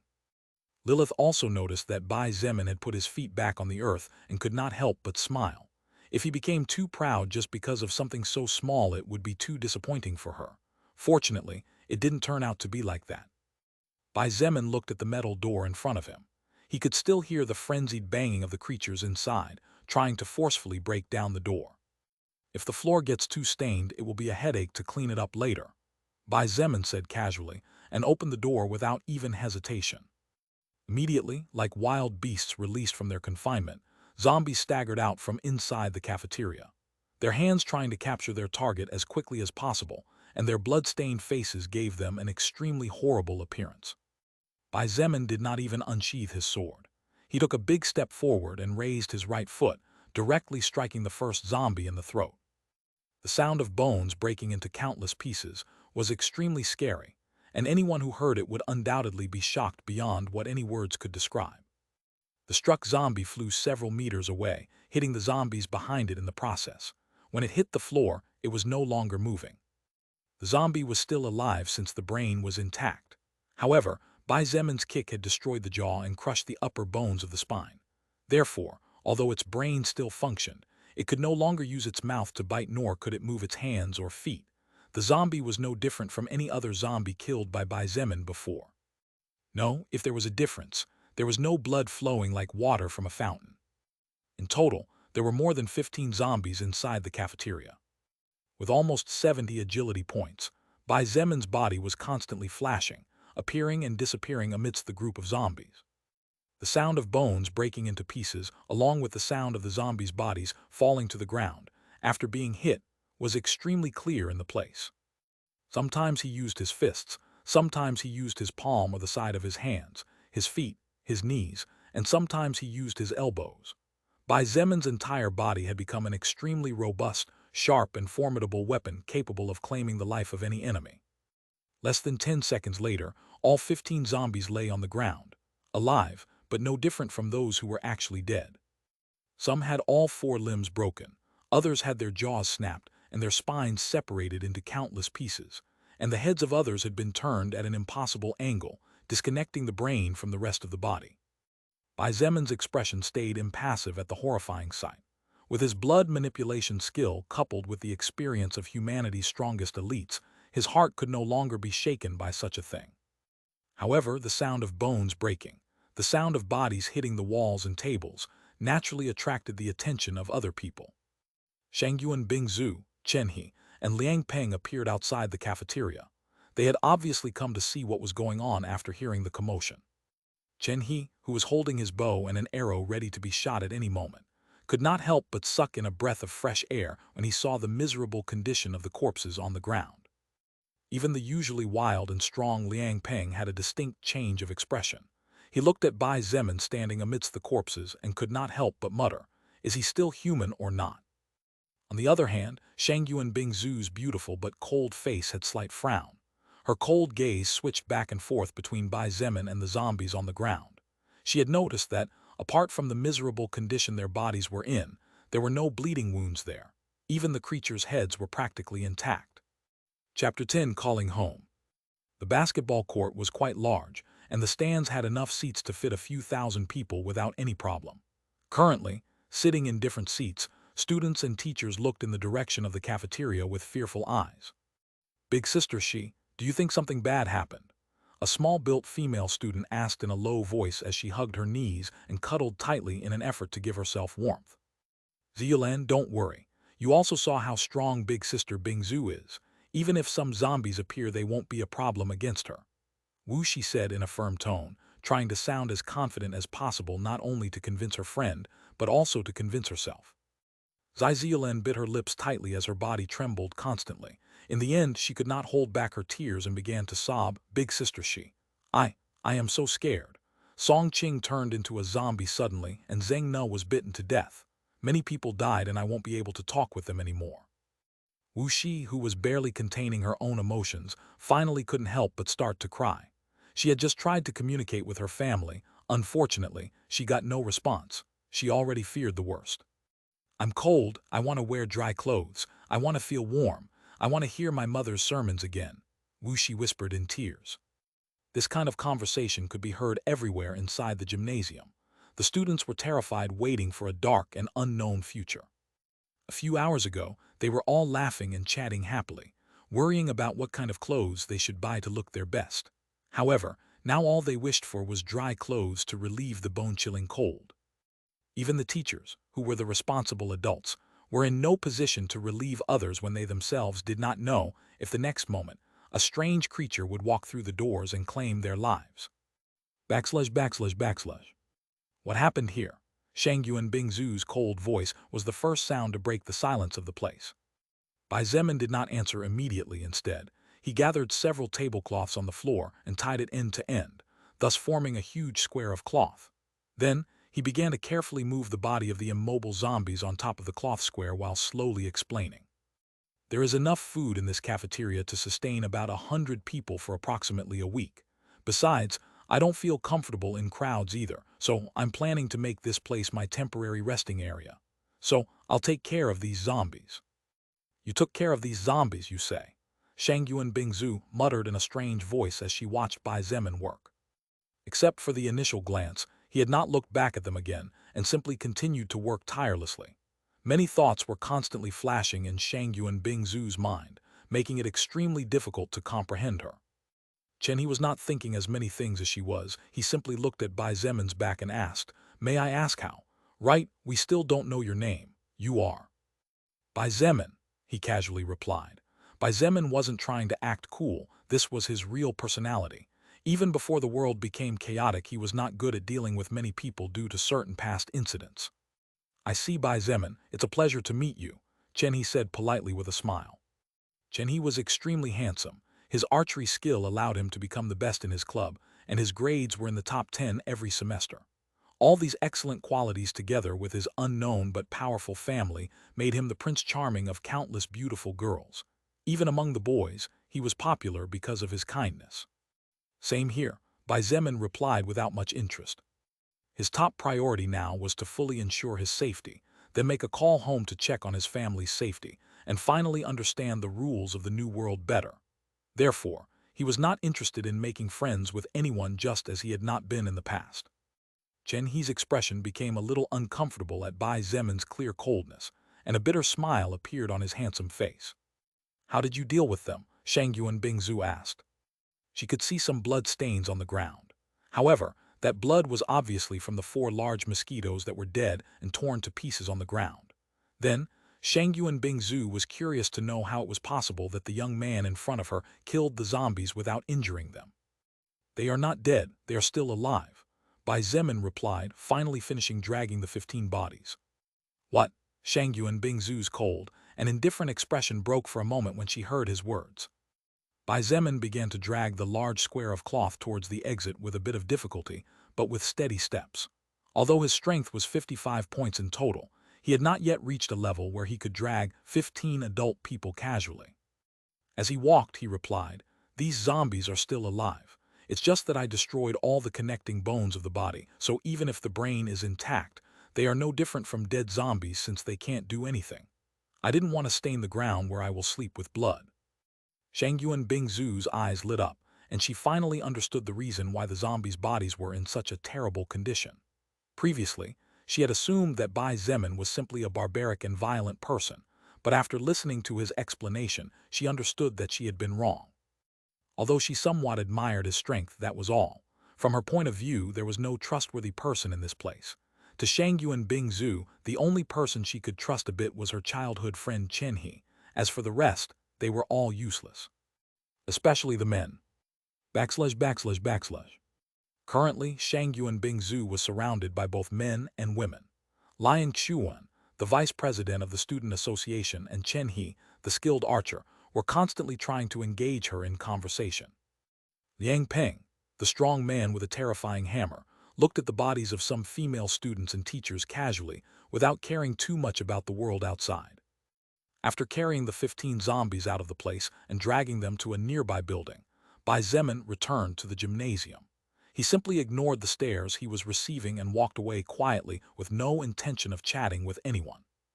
Upon arriving at the cafeteria, Bai Zemin used his blood manipulation skill to remove the blood that stained the floor, sending it through the broken window to the outside. Because the glass was broken, rainwater was constantly pouring in and the areas near the windows were soaked. In addition, the cold was really unbearable. After a few minutes of consideration, Bai Zemin ripped the legs off several tables and used the tops to cover the windows one by one. To prevent the wood from falling off, he used several cabinets and refrigerators inside the room, thus sealing out rain, wind, and decreasing the chances of an insect getting in. Then Bai Zemin closed the door and locked himself inside the cafeteria. He turned on a dim light and sat on a chair away from the window and door to rest. 5 minutes later, he took his cell phone out of his backpack and with trembling hands called his mother. "The number you wish to reach is out of service or out of battery. Please try again later." Bai Zemin took a deep breath to calm himself, not wanting to think about the worst-case scenario. With lingering fear, he dialed Meng Qi's number. "The number you wish to reach is out of service or out of battery. Please try again later." Receiving the same message again, Bai Zemin couldn't help but put down the cell phone and leave it on the table. He slumped gently onto the chair, and as he listened to the steady sound of lightning, his eyes flooded slightly with tears. Although he did not want to think about it, it was clear to Bai Zemin that the probability that his family had died was very high indeed. After all, many people had turned into zombies without warning. Zombies had started attacking ruthlessly, insects had evolved, and even domestic animals had turned wild. However, he really wasn't willing. The only real thing he had was his family after all. Barely resisting the urge to cry, Bai Zemin picked up his cell phone again and dialed his father's number. Sitting in a nearby chair, Lilith felt a bit sad for him as she watched him act like a small child about to cry. Even when he was forced to fight for his life, even when he had no choice but to raise a sword and bathe in blood, even when his entire life was collapsing in front of him, Bai Zemin was always decisive and did not hesitate. He fought when it was necessary to fight and used his brain to perfection to survive. However, in the face of his family's possible death, his calm had flown out the window. Chapter 11. Mana Consequences and Hope. The reason why Lilith felt a little sad about Bai Zemin's situation was because she had decided to trust and believe in him since she currently had her own problems. However, it could not be said that Lilith felt pain for seeing him like this. They had only known each other for about 2 or 3 hours, and the amount of interaction they had with each other was not much either. Besides, Lilith had seen many things worse than the loss of a family during her lifetime.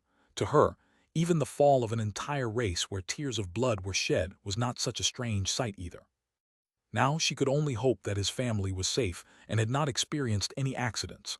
Otherwise, if he fell and did not get up again, his death was a matter of time. This was something Lilith hoped would not happen. Unfortunately, people's fate sometimes turned out to be extremely cruel. "The number you wish to reach is out of service or out of battery. Please try again." Bang! Bai Zemin didn't even wait for the message to end when he smashed the cell phone against the wall in front of him, completely destroying it with no way of salvation. Without even waiting for all the parts of his phone to fall to the ground, Bai Zemin grabbed the chair he was sitting on and slammed it with all his might against the floor. The wood broke into countless pieces and splinters flew everywhere.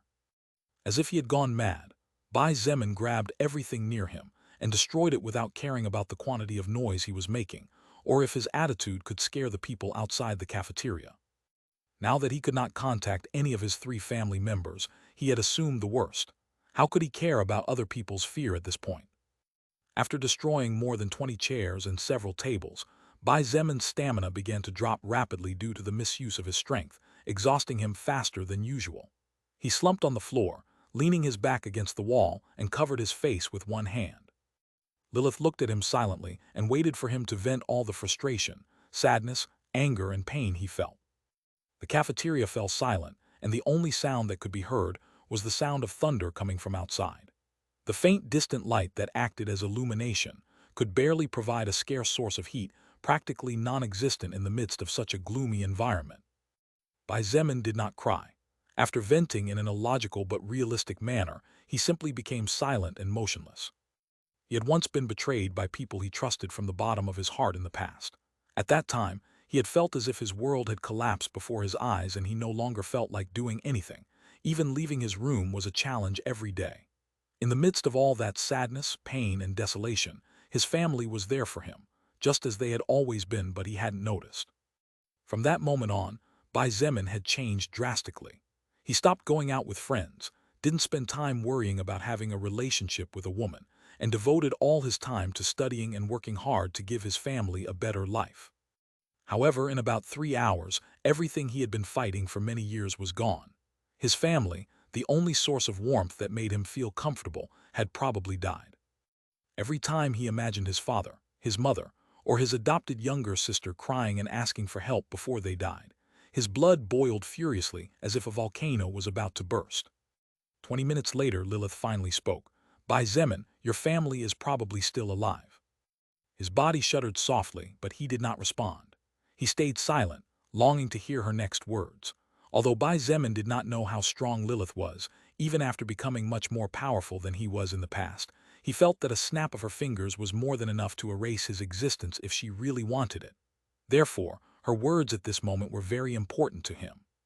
When the soul record arrives in a new world, the mana that was always in that world but was inactive finally begins to move. Now, imagine you spend 20 years in bed and suddenly you abruptly get up and start running at full speed. What do you think will happen? Bai Zemin raised his head softly and looked at her. In a slightly hoarse voice he replied, "Everything would collapse. The muscles can't support the weight of the body, the ligaments can't withstand the pressure, and the heart can't pump enough blood after beating so smoothly for so long. Right? It would all come crashing down." Lilith nodded softly and continued, "That is precisely what is happening now. After countless years of silence and tranquility, the mana of this world finally began to move everywhere, causing the world order to fall into a mess." As Lilith explained, Bai Zemin struggled to stand up and looked for a healthy chair to sit on. He kept his senses focused on her, not daring to miss a single word. Humans have a weak body by nature, so most of them failed to withstand the shock of the mana wave, turning into those mutated creatures, stronger and with unlimited stamina fueled by the world's mana, but without any intelligence. On the other hand, animals possessing a more resilient body and plants with superior life expectancy are much more likely to adapt to the mana, evolving and growing to become terrifying creatures. Bai Zemin finally understood many things after listening to Lilith's explanation. From the initial function of this strange entity, called soul, record to the reason why so many humans turned into zombies, and why previously harmless insects and animals had suddenly changed so much. At this moment, however, he couldn't care less about all of that. "So what about my family?" he asked in an apathetic voice. Although Bai Zemin's voice was practically impassive, Lilith, who had seen countless lives throughout her wandering, could notice the waver in his gaze when he asked that question. Obviously, although he was trying to act calm, his heart was in chaos as he tried to cling to any hope. In addition to living beings, there is also the possibility that electronic objects will suffer from the mana wave. Then, it's not impossible that the communication devices would be damaged or the distance reached by the signal would have been infinitely shortened, Lilith pointed out. Bai Zemin's eyes glinted as he listened to her explanation. Indeed, Lilith's words made quite a bit of sense if one carefully observed the illogical world outside the window. Seeing the change in his expression and his eyes regaining their color, Lilith quickly added, "Besides, don't forget that during the chaos your family might have also lost their cell phones or simply didn't have time to pick it up." Bai Zemin finally couldn't help but stand up. His previously dull gaze had flared up once again, burning with hope.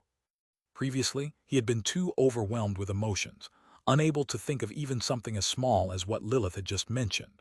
In fact, it was very plausible that his family simply hadn't had time to pick up their cell phones or they simply broke during their escape. Even if it was all a fleeting hope, Bai Zemin was not willing to let it slip away. He advanced with a big step to the chair where Lilith was sitting and hugged her gently as he said softly, "Thank you." Unconsciously, he couldn't help but be amazed at the exquisite scent of roses that Lilith's body exuded. Her soft dark hair lightly caressed his face as if it were his lover's caress. After experiencing hell and then being ascended back to the heavens, even his first-order blood manipulation could do nothing to calm his heart. With unstable emotions, he simply wasn't thinking with complete rationality. Lilith knew this perfectly well, so she didn't bother to push him away. To her, Bai Zemin was a little boy, On the contrary, she joked, if you really want to thank me, how about taking me right here, Tilda? As if he had received an electroshock, Bai Zemin quickly backed away from her and looked at her suspiciously as he said, you can forget about it. In fact, if it wasn't for the heat of the moment and the emotions clouding his judgment, Bai Zemin would definitely not dare to approach Lilith. Her whole being was too charming, and every action of hers was brimming with seductiveness. Even he, who was usually quite calm, didn't have the slightest confidence in resisting if she really wanted to. Oh come on, Tilda, don't be a spoilsport. Lilith pouted, extremely cute, which was a great counter to her seductive body. With this cold weather, I'm sure if we hug each other affectionately our bodies will be happy. Bai Zemin rolled his eyes and was about to respond when the metal door was knocked softly. Chapter 12, Meeting and Plans. Hearing the sound coming from outside, Bai Zemin and Lilith stood in silence for a moment before he walked to the door and opened it without saying a word. Standing on the other side was a female student who, though not a great beauty, was considered quite pretty. However, her expression at the moment was rather haggard, and the fear in her eyes made her look quite miserable. The student seemed surprised at the sudden appearance of Bai Zemin, who had opened the door with a bang. She unconsciously looked inside the room, and when she saw the mess inside was shocked. The place was a mess with splinters of wood everywhere as if a hurricane had hit there. Do you need anything? Bai Zemin asked as he looked at the girl 1 or 2 years younger than him. Ah, sorry. The girl apologized for something that Bai Zemin didn't understand and continued quickly. Big brother Bai, some of the teachers, big sister Shangyuan, big brother Chen, and the rest are about to have a meeting to decide what to do next, therefore they would like you to participate as well. The student's name was Kai Jingyi, and before the world changed, she was a student of international relations. She was very smart about human relationships and emotions. Now that everything changed, Kai Jingyi was also clear that she would be more likely to survive by following someone powerful. At the same time, it was essential to be careful not to offend anyone, because the rules would not necessarily remain the same as before. Hearing her words, Bai Zemin was silent for a moment before nodding. All right, thank you for informing me. I'll be there in a moment. He was not surprised that the girl in front of him knew his name. After all he had worked, it was only natural that someone would start spreading his name around, especially those people whose lives he had saved. Kai Jingyi quickly excused herself and left. She could sense that the young man's mood before her was not particularly good, so she was worried about saying the wrong word. Before Bai Zemin could say anything, Lilith advised. Bai Zemin, remember that the world you live in has changed and will no longer be what it once was. Although it might not be so obvious now since it is only the beginning of a new era, gradually people will change. Be careful of the people around you, or your death might not be caused by a monster or mutated plant. Bai Zemin looked at her silently, pondering her words. After several seconds he nodded slowly and thanked. Thank you for your advice. I will remember it. Lilith threw him a flying kiss and gave him a charming smile in response. Bai Zemin didn't dare look at her for too long and quickly closed the door behind him as he walked away in the direction of the basketball court. At his reaction, Lilith giggled softly, causing her ample breasts to sway invitingly. Fortunately or unfortunately, there was no man to witness such a wonderful but at the same time dangerous spectacle. ////. After Bai Zemin's nerves calmed down and the tension he felt on his body due to the constant dangers and seemingly endless battles, he finally paid more attention to the people around him and easily noticed many things on his way to the basketball court. Most of the people, regardless of whether they were male or female, teachers or students, had eyes filled with apprehension and looked at their surroundings with constant vigilance.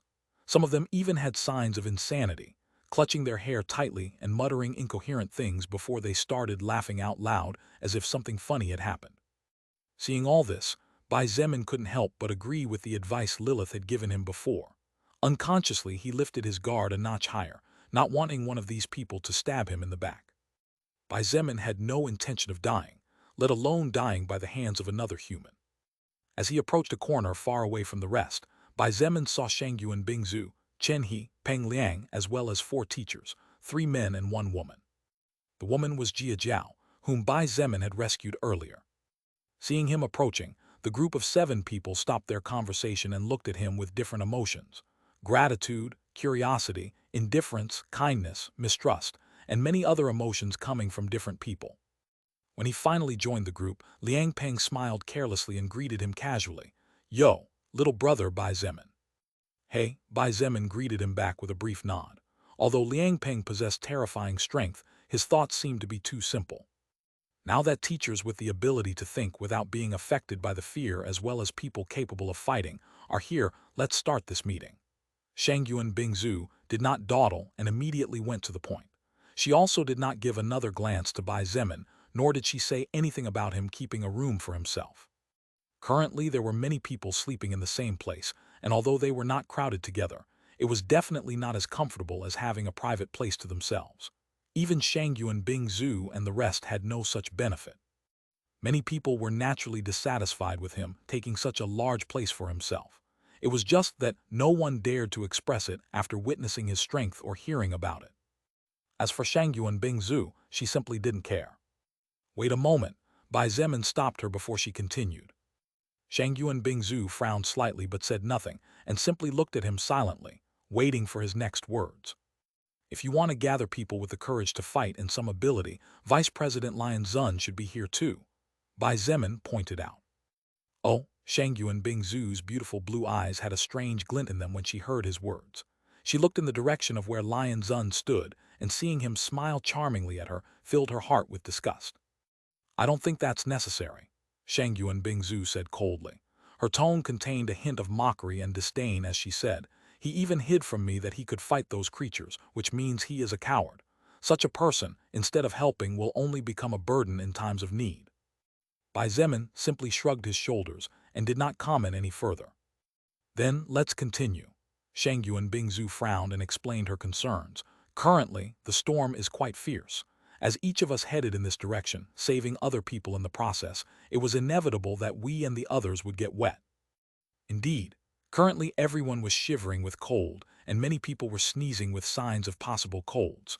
With their clothes completely wet and the cold weather, the body temperature had plummeted all at once, and the arrival of illnesses was only a matter of time. Even Shangyuan Bingzu's white dress was soaked and clung tightly to her seductive body. This had attracted the attention of the local men regardless of whether he was a teacher or a student. Even the handsome and kind Chen, he could not help but sneak several glances at her secretly. Shangyuan Bingzu continued. At this rate, the arrival of illnesses like influenza and fever is only a matter of time. At this moment, we don't even know exactly the situation of the world outside the university.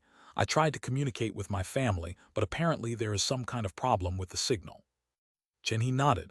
I also tried to communicate with my family but got no results. Hearing their words, Bai Zemin's eyes lit up imperceptibly. Since they had the same problem, Lilith's words were probably real, and although he didn't know if his family was alive, hope burned fervently. Then, I would like to form different teams to perform different tasks. Shangyuan Bingzu finally pointed out her real purpose.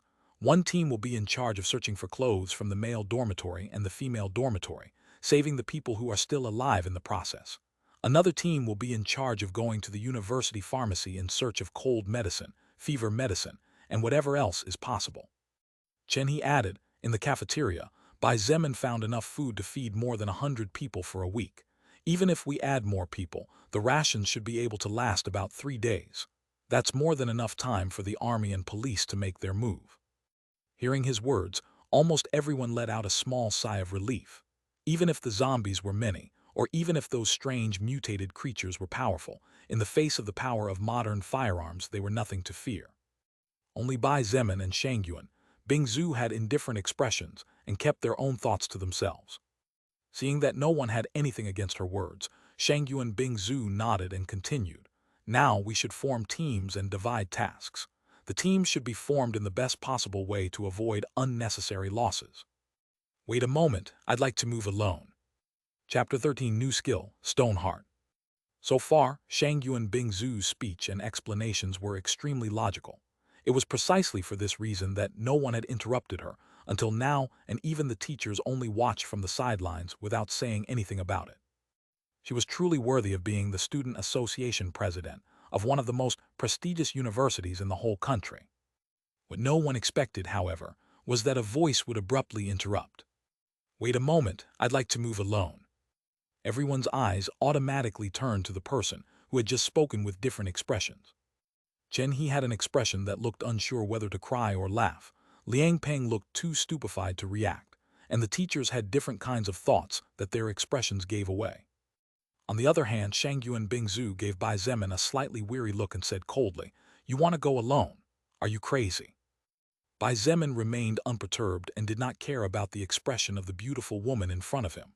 Calmly, he slowly said, "Whether I am crazy or not, you need not worry about my mental health, Miss Shangyuan." Jia Jiao, Bai Zemin's teacher, could not help but try to persuade him. "Student Bai, why don't you consider it a little more? With the strength of the four of you together, you should be fine against anything, and the chances of survival would certainly be higher." Bai Zemin shook his head and said nothing more. Obviously, he had already made up his mind. It was a pity that none of these people knew him, otherwise they would know that once Bai Zemin took a decision, it was practically impossible to make him change his mind. You're just acting selfishly and risking your life pointlessly. Do as you please." Shangyuan Bingzu looked at him coldly. In fact, her gaze was so cold that it seemed to have the capacity to pierce into people's souls and freeze them completely. "Then that's what I'll do." Bai Zemin nodded calmly and turned to leave as he said, "Considering the current time, I guess this task will be left for another time. Tomorrow you can tell me what my task is. Good night, everyone." Without another backward glance, Bai Zemin left and disappeared to the end of the corridor. "He seems to be a pretty cold guy, doesn't he?" He scratched his head and said with a forced smile. However, although he looked casual on the outside, inside he was incredibly surprised. Bai Zemin was the first man he had met who was able to remain completely indifferent to Shangyuan Bingzu. Even He himself, who was considered an outstanding man by countless people regardless of whether they were men or women, had fallen for her charms even though she never had that intention in the first place. Shangyuan Bingzu's heavenly beauty, her icy personality and otherworldly aura coupled with her mysterious family background undoubtedly made her the greatest beauty not only in the university. Even in all of Beijing, it was hard to find another woman who could compare to her. "Forget it, let's continue then." Shangyuan Bingzu looked at Bai Zemin slowly disappearing back and said coldly before withdrawing her gaze. She simply had good intentions and did not want anyone to die in vain. However, if that man wanted to act alone, she could do nothing about it and could only let him go to die alone. /////. "Why do you seem so distant with those people?" Lilith questioned when Bai Zemin returned. Even without being present, the group's conversation had been heard clearly by her. Bai Zemin picked up a chair and sat down across from her. As he looked at her, he smiled slightly and remarked, "Who was it that told me to be more careful of the people around me?" Lilith had a strange glint in her eyes. She narrowed her gaze at him and said slowly, No. Although in fact, I did tell you to be careful around other humans from now on. Your attitude towards that group and the rest of the people has been strange to begin with." An idea flashed in her mind and Lilith couldn't help but point out, especially towards that woman named Shangyuan Bingzu. "Your attitude towards her is cold and distant, suspicious." Bai Zemin sighed lightly and closed his eyes as a bunch of memories flashed in his memory at lightning speed. Although those memories no longer hurt, the pain of the past could never completely disappear. A person's past was the foundation upon which the present rested and where the future was built. Slowly he opened his eyes again. At that moment, several green letters flashed across his retina. "Pain from the past, caution in the present, defiant towards the future. You have acquired passive skill, Stone Heart." Bai Zemin was taken aback when he read the message that had appeared out of nowhere. How had he suddenly acquired a skill? Seeing him dumbfounded, Lilith frowned slightly and asked in confusion, "Is something wrong?" Bai Zemin immediately snapped out of his daze and quickly shook his head as he said, "Forget it, Lilith. Why don't you tell me more about the skills and about the soul record?" Lilith looked at him deeply before finally sighing lightly. "All right, since you don't want to talk about it, let me explain a bit about the soul record then." Bai Zemin immediately sat up straight and focused entirely on her, pushing the matter about what had just happened to later. The soul record is an unknown entity that no one has ever come to fully understand. This seemingly formless entity reaches out to different worlds, setting in flux the mana that exists in these worlds, and pushing the different races and species toward the path of evolution. Lilith explained slowly, choosing her words carefully. "As you have already seen for yourself, when defeating enemies, an orb of light comes out of their bodies and yours absorbs it." Bai Zemin nodded. In fact, even when he killed zombies, those orbs still reached him even if they didn't give him benefits. Those orbs contained soul power within them. The soul record concentrates a small part of the defeated enemy's soul power and grants it to the winner. The defeated one becomes a source of evolutionary power for the victor, pushing the winner beyond. In addition to this, as long as the enemy's soul power is strong enough, the winner will not only get part of their power in the form of stats, there's also the possibility of getting treasure orbs or skill scrolls. That would basically be a fairly general and simple summary of the function of the soul record. As for what its true motive or purpose is, no one knows. Lilith paused and looked at Bai Zemin in silence. If she continued to talk about it, even 1 or 2 years would not be enough to explain everything. Bai Zemin took a few moments to assimilate the information before slowly asking, "Is there another method of acquiring skills other than skill scrolls obtained from different enemies?" "There is." Lilith nodded and explained. "Aside from defeating enemies, you can also acquire different active or passive skills depending on your lived experiences or qualities." Seeing him look at her with clear confusion, Lilith deepened her explanation. For example, a person who practiced martial arts from a young age would awaken a passive melee skill, and its level will depend on that person's technique. Tilde. On the other hand, if a man had problems with his sexual orientation, he would awaken a passive skill that makes him immune to female charms. She smiled playfully at him and pointed out, "I know someone like that, so if that happens to you, don't worry. I won't discriminate against you." Bai Zemin had finally understood many things that were unclear before. Although there were still many questions in his mind, there was no way he could ask them all together and process all that information at once. Therefore, it was better to go step by step in order not to make mistakes or get confused later on. However, when he heard Lilith's final words, he almost fell to the ground. "My sexuality has no problems. You don't need to worry," he said with a grim face. "Are you sure about that, Tilde?" Lilith stood up and approached him. She bowed slightly, barely showing a small part of her neckline and almost unnoticeable to the eye. Her rose scent entered Bai Zemin's nostrils, and his eyes couldn't help but be drawn to that small patch of white skin. He swallowed audibly, and his breathing became slightly agitated as he began to lose control over himself. "It looks like there's really no problem with your sexuality." Lilith stopped toying with him and returned to her seat before looking at him with a smile that was hard to comprehend. Bai Zemin bristled with embarrassment and stood up. He moved away from her and lay down against the wall in the corner. Seeing him act like that, as if he was a child who was wronged by his parents, Lilith couldn't help but chuckle as she said, "Oh, Tilde, don't be angry. I was just making sure you weren't lying." But Bai Zemin didn't answer her. He focused his attention on the green letters flashing in his retina. Stoneheart, 3rd order passive skill, level 5. It becomes extremely difficult for people not close to you to move your heart and shake your emotions. This effect is especially strong against the opposite sex. As a side effect, your love and affection for those close to you grow exponentially. Chapter 14, Evolution Requirements. Looking at the description of the skill, it would be a lie to say that Bai Zemin was not surprised. However, the surprise was not so much after hearing Lilith's explanation earlier. The soul record clearly creates skills depending on the qualities of each person, further adapting that person to evolve and paving his or her path. Any strength or any personality characteristic of a person was categorized as a skill as long as the trait interfered in any way with the possessor, regardless of whether it was a positive or negative trait. Due to certain past events, Bai Zemin's personality had become very indifferent towards people, and to some extent, he only cared for those close to him. However, he had not reached the point of possessing a stone heart where even a drop of water would find it difficult to enter. Obviously, this strange entity called soul record could also enhance a person's traits and take them to a higher level than normal. Bai Zemin estimated that this could also be one of the side effects of mana. However, from his current point of view, it did not seem to be a very useful skill. It did not contribute strength in any way, nor was it an active skill that would allow him to make use of supernatural powers such as his blood manipulation. After hesitating for several minutes, Bai Zemin asked, "Lilith, between an unclassified skill and a first-order skill, which one is better?" Lilith, who was silent, was surprised to hear his voice again, and even more surprised to hear his question. However, she soon seemed to understand something when she softly exclaimed, "Ah, you ask this because of your skill blood manipulation and your passive skill special forces soldier, right?"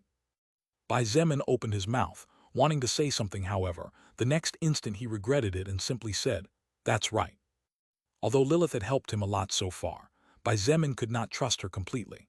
Even if he didn't know how strong Lilith was, at least hiding one or two things from her, especially skills that appeared without warning, temporarily might be better from his point of view. When the trust between them grew, he might tell her about his private issues if she didn't do anything to betray him. For now, it was better to be safe early than sorry later. Skills are separated into 5 levels from level 1 to level 5, Lilith thought for a moment before slowly explaining. When an unclassified skill reaches the highest level, in other words level 5, that skill acquires the right and the possibility to evolve into something more powerful. Bai Zemin, focus on your blood manipulation skill for a moment. Bai Zemin quickly did as she told him, and the results showed immediately. A window with many green letters flashed in his retina, displaying a message. Blood manipulation, first order skill, level 5. This skill can evolve to the next level if the following requirements are met. Collect 100 liters of blood from 50 enemies level 5 or higher, 0, 100.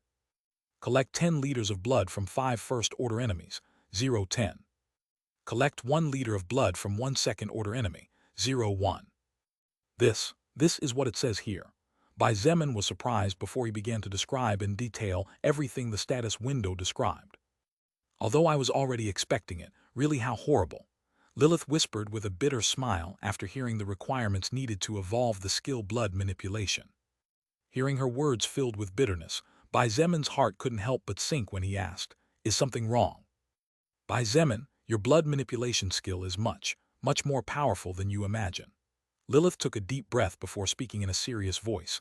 After defeating an enemy for the first time after the arrival of the soul record, depending on the level, the qualities of the defeated enemy, as well as luck, a skill roll will definitely drop no matter what. From the corner where he was sitting, Bai Zemin stared at her. His eyes from the darkness looked exceptionally bright, a proof of how focused he was currently. The qualities of a normal human at their maximum definitely did not exceed 10 stat points before the advent of the soul record.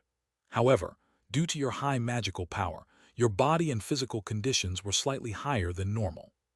Lilith revealed, and after thinking for a moment continued, a normal level 2 monster is generally twice as powerful to a normal person, so unless that person is very lucky or knows and possesses some means to defend themselves, that person will definitely die. Now do you realize how lucky you were to be able to kill that level 5B? She finished with a serious question. Bai Zemin couldn't help but nod unconsciously. If it wasn't because all the circumstances were in his favor, as well as a stroke of luck back then, he definitely couldn't have killed that level 5 big B. Due to the characteristics of the normal B, when evolving the B needed blood to evolve, and you, by defeating such a monster with a significantly lower level, naturally acquired a very strong skill, Lilith said. Although I know that my blood manipulation is strong, I don't think it's as terrifying as you describe it, no. Bai Zemin couldn't help but point out. If his skill was as strong as Lilith made it sound, then shouldn't he be invincible? After all, Lilith's tone was truly surprised even now, several hours after seeing the blood manipulation skill scroll. You say that because right now you can only use that skill to do small things without great effect. When your skill starts to evolve, Lilith's eyes lit up with a hint of joy indiscernible to Bai Zemin before continuing. In my entire life, you are the first person that I know managed to acquire a first-order skill at its peak level. Even the leaders of the various higher existent factions were unable to do such a thing before they got to where they are now. When he heard this, Bai Zemin felt excited and couldn't help but ask while complaining, "Lilith, what is this lower existences and higher existences you've been talking about all this time? To be honest, it's a bit annoying to hear you refer to me as a lower existence all the time." Lilith blinked her 2 beautiful eyes slightly in surprise before shaking her head and saying, "I apologize for that. No offense, it's just habit. I had no bad intentions, nor was it my intention to make fun of you. As for what the higher existences are, you don't need to know it temporarily. For now, just worry about reaching level 25 as quickly as possible." Hearing her sincere apology, Bai Zemin felt much better. At the same time, he couldn't help but think once again that this stone heart skill really didn't seem so useful. Since Lilith didn't say anything else, Bai Zemin also had no intention of asking any more questions temporarily. Instead, he closed his eyes wanting to sleep. However, his mind was filled with thoughts that impeded him from sleeping comfortably. To be completely honest, Bai Zemin longed to rush off to find his family. However, such a thing was too unrealistic given that his family was currently on the other side of the city. Beijing was a very big city, even bigger than some countries in the world. Even in normal times, it took many hours by car to get from the university to his home, not to mention now that the outside world was filled with chaos. God only knew how many roads had been blocked with all kinds of transports, zombies, and other wandering creatures. In the midst of such conditions, even a month of travel was not necessarily enough considering that he would have to fight countless battles to make his way through. Therefore, Bai Zemin had no choice but to restrain the growing urgency to venture out in search of his family. After all, if he died, nothing would make sense. At the thought of his family, his eyes filled with tears again, and he could only barely restrain himself from crying a second time. Bai Zemin looked at his stone heart skill and couldn't help but inwardly groan. Damn thing, you're no good with this seductive woman, but you affect my heart now. As the rain poured down like a torrent and the sound of thunder made the walls of the building tremble softly, exhaustion slowly overcame him, and before he knew it, he fell asleep. I will wait until you trust me, boy, Lilith whispered with a complicated smile as she watched him sleep on the floor. Although she did not know what kind of skill he had acquired, it was impossible for Bai Zemin, inexperienced and only 20 years old, to easily mislead Lilith, who had experienced countless hardships and met all kinds of people throughout her life. Chapter 15: Going Out Alone. Lilith's explanation of the skills was very helpful to Bai Zemin. This was because, although she had not explicitly told him that a third-order skill was better and more powerful than a first-order skill, he could easily draw conclusions based on what he currently knew and could observe. Apparently, his recently acquired passive skill was a more powerful skill than it appeared at first glance. Although it was temporarily impossible for Bai Zemin to be sure how powerful the passive stone heart was, considering that it was a third-order skill, and at its maximum level, it should not be a useless skill. The problem with passives was that, unless the exact circumstances were present that were necessary for a passive skill to shine and show its brilliance, it was extremely difficult to know whether it was useful or not unless the description of the skill was extremely clear and simple about its function. Because Stoneheart did not seem to have any use against Lilith, Bai Zemin had gone to sleep thinking that it was a skill without much value in battle or other aspects. After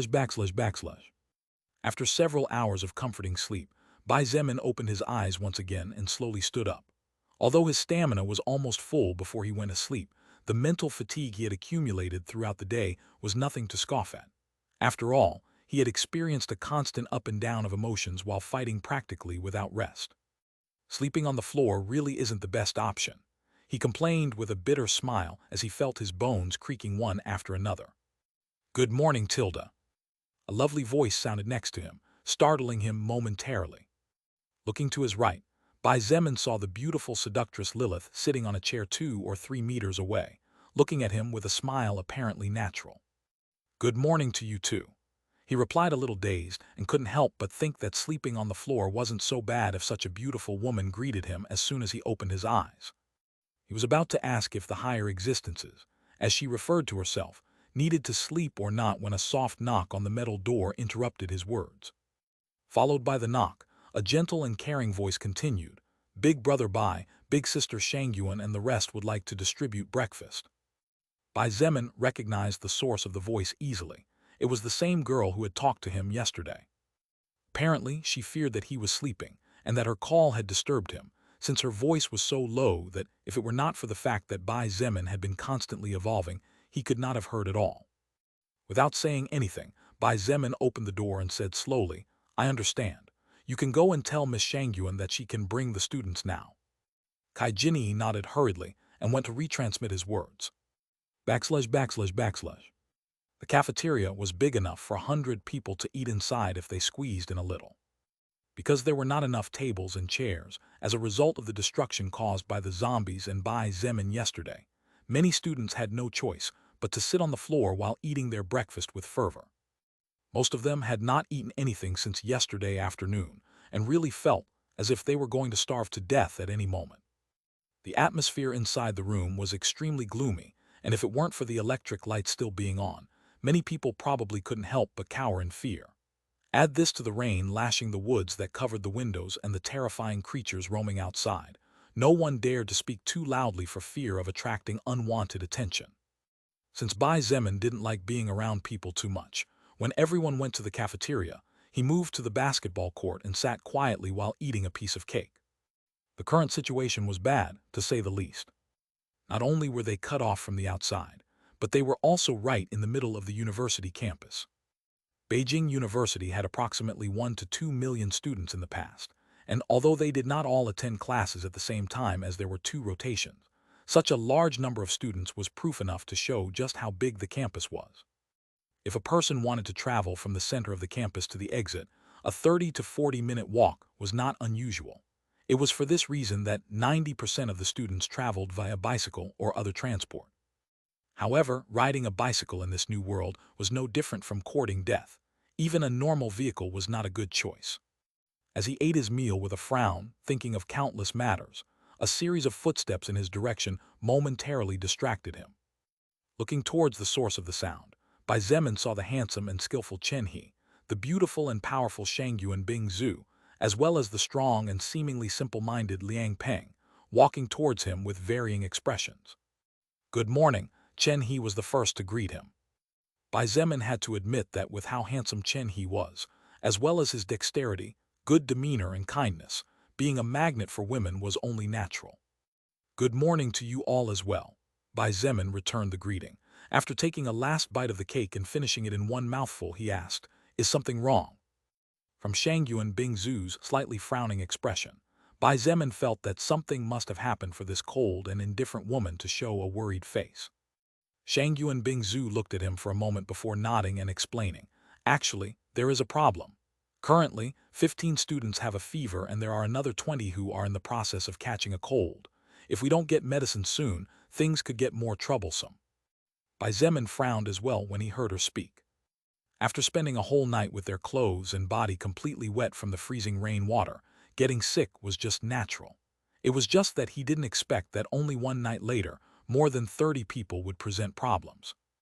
If it continued like this, it would be hard for when everyone wanted to leave to take even weaker students than they already were by nature. Although Bai Zemin was indifferent, he was not a bad guy, much less a cruel person. There was no way he would casually let other humans die in the mouth of a mutated dog or a huge mosquito. If he was that kind of person, he wouldn't have rescued more than a dozen people on his way to the gym. After thinking for a moment, he stood up and picked up the sword lying next to him. "What are you going to do?" Chen He asked, dumbfounded. "I said yesterday that I would move by myself," Bai Zemin replied as he arranged his meager belongings. "Going to the male dormitory and then traveling to the female dormitory to save people is a task that a large group like the 3 of you together can do better than me. In that case, I'll go to the pharmacy to get medicines now." Although the sooner the medicines were obtained the better it would be for everyone, Shangyuan Bing Zhu couldn't help but remark, "Are you really going alone now? The storm is still raging and dangers lurk everywhere. I still think it's better if we form teams or if we all move together." Although Shangyuan Bing Zhu didn't particularly like Bai Zemin, she still didn't want him to die just like that. Not only was he a human just like all of them, but he was also brave enough to fight, and his strength was something that could not be ignored either. Precisely for these reasons, she insisted that he should not move alone. From a logical point of view, Shangyuan Bing Zhu was right. After all, moving alone with such horrible weather, the chaotic world, and countless unknown dangers as well as misinformation, was no different from dancing with the Grim Reaper hand to hand. Bai Zemin naturally knew this as well. He looked at her for a moment before shaking his head and slowly saying, "Miss Shangyuan, I know you don't like me. To be honest, I don't like you very much either. Still, I know you mean well, so I thank you for that. However, you don't need to worry about my safety." Bai Zemin walked towards the exit and finished his sentence in a low voice. "At least until I find my family, I have no intentions of dying in the mouth of some dog or any cat." As to whether Shangyuan Bing Zhu, Chen He, and Peng Lion heard him or not, he neither knew nor cared. The wind hit him fiercely as he opened the metal door leading to the exit, and the rain fell on him like a wild torrent. Only a few seconds were enough for his head and the front of his body to be completely covered in it. Bang! With a loud bang, Bai Zemin closed the door behind him and disappeared into the thick fog. However, with the loud sound of thunder, the sound he had just caused did not attract the attention of any particular creature. Chapter 16. First Life or Death Battle Part 1. How cold! Bai Zemin shivered fiercely when he felt the cold temperatures of the outside world. Although the interior of the sports center wasn't particularly warm, the building insulated the strong gusts of near-freezing wind and protected the body from the constant fall of water coming from the clouds. While it was true that Bai Zemin's body had gone through many improvements since the day before, the day the world had become a mess, his stamina and health were his two lowest stats so far in regards to the cold. He wasn't much different from a normal person, just slightly above comparatively. While your strength increased exponentially, hardening and boosting the power of your body's muscles, if you want to become more resistant to different environments as well as to prevent possible diseases among other issues, your stamina and health stats are the most important, Lilith explained as she walked beside him. Unlike Bai Zemin, who was already completely soaked beyond salvation, there was a small barrier covering Lilith's body completely, so she was as beautiful and sensual as ever. Not even a single drop of rain had touched her body. "Lilith, can't you cover me too?" he asked with a bit of envy. The water and wind really were too strong. His body temperature had plummeted only after several minutes, and his stamina was drying up much faster than normal as a result of the strong winds. "I'm sorry, but I can't do that." Lilith shook her head with a bitter smile and explained, "To be honest with you, except for giving you some information, it will be better for you if you assume as if I'm not here. Unless someone attacks me directly, I cannot use my power in any way to help anyone or harm anyone in this world, or the soul record will revoke most of my soul power immediately as punishment."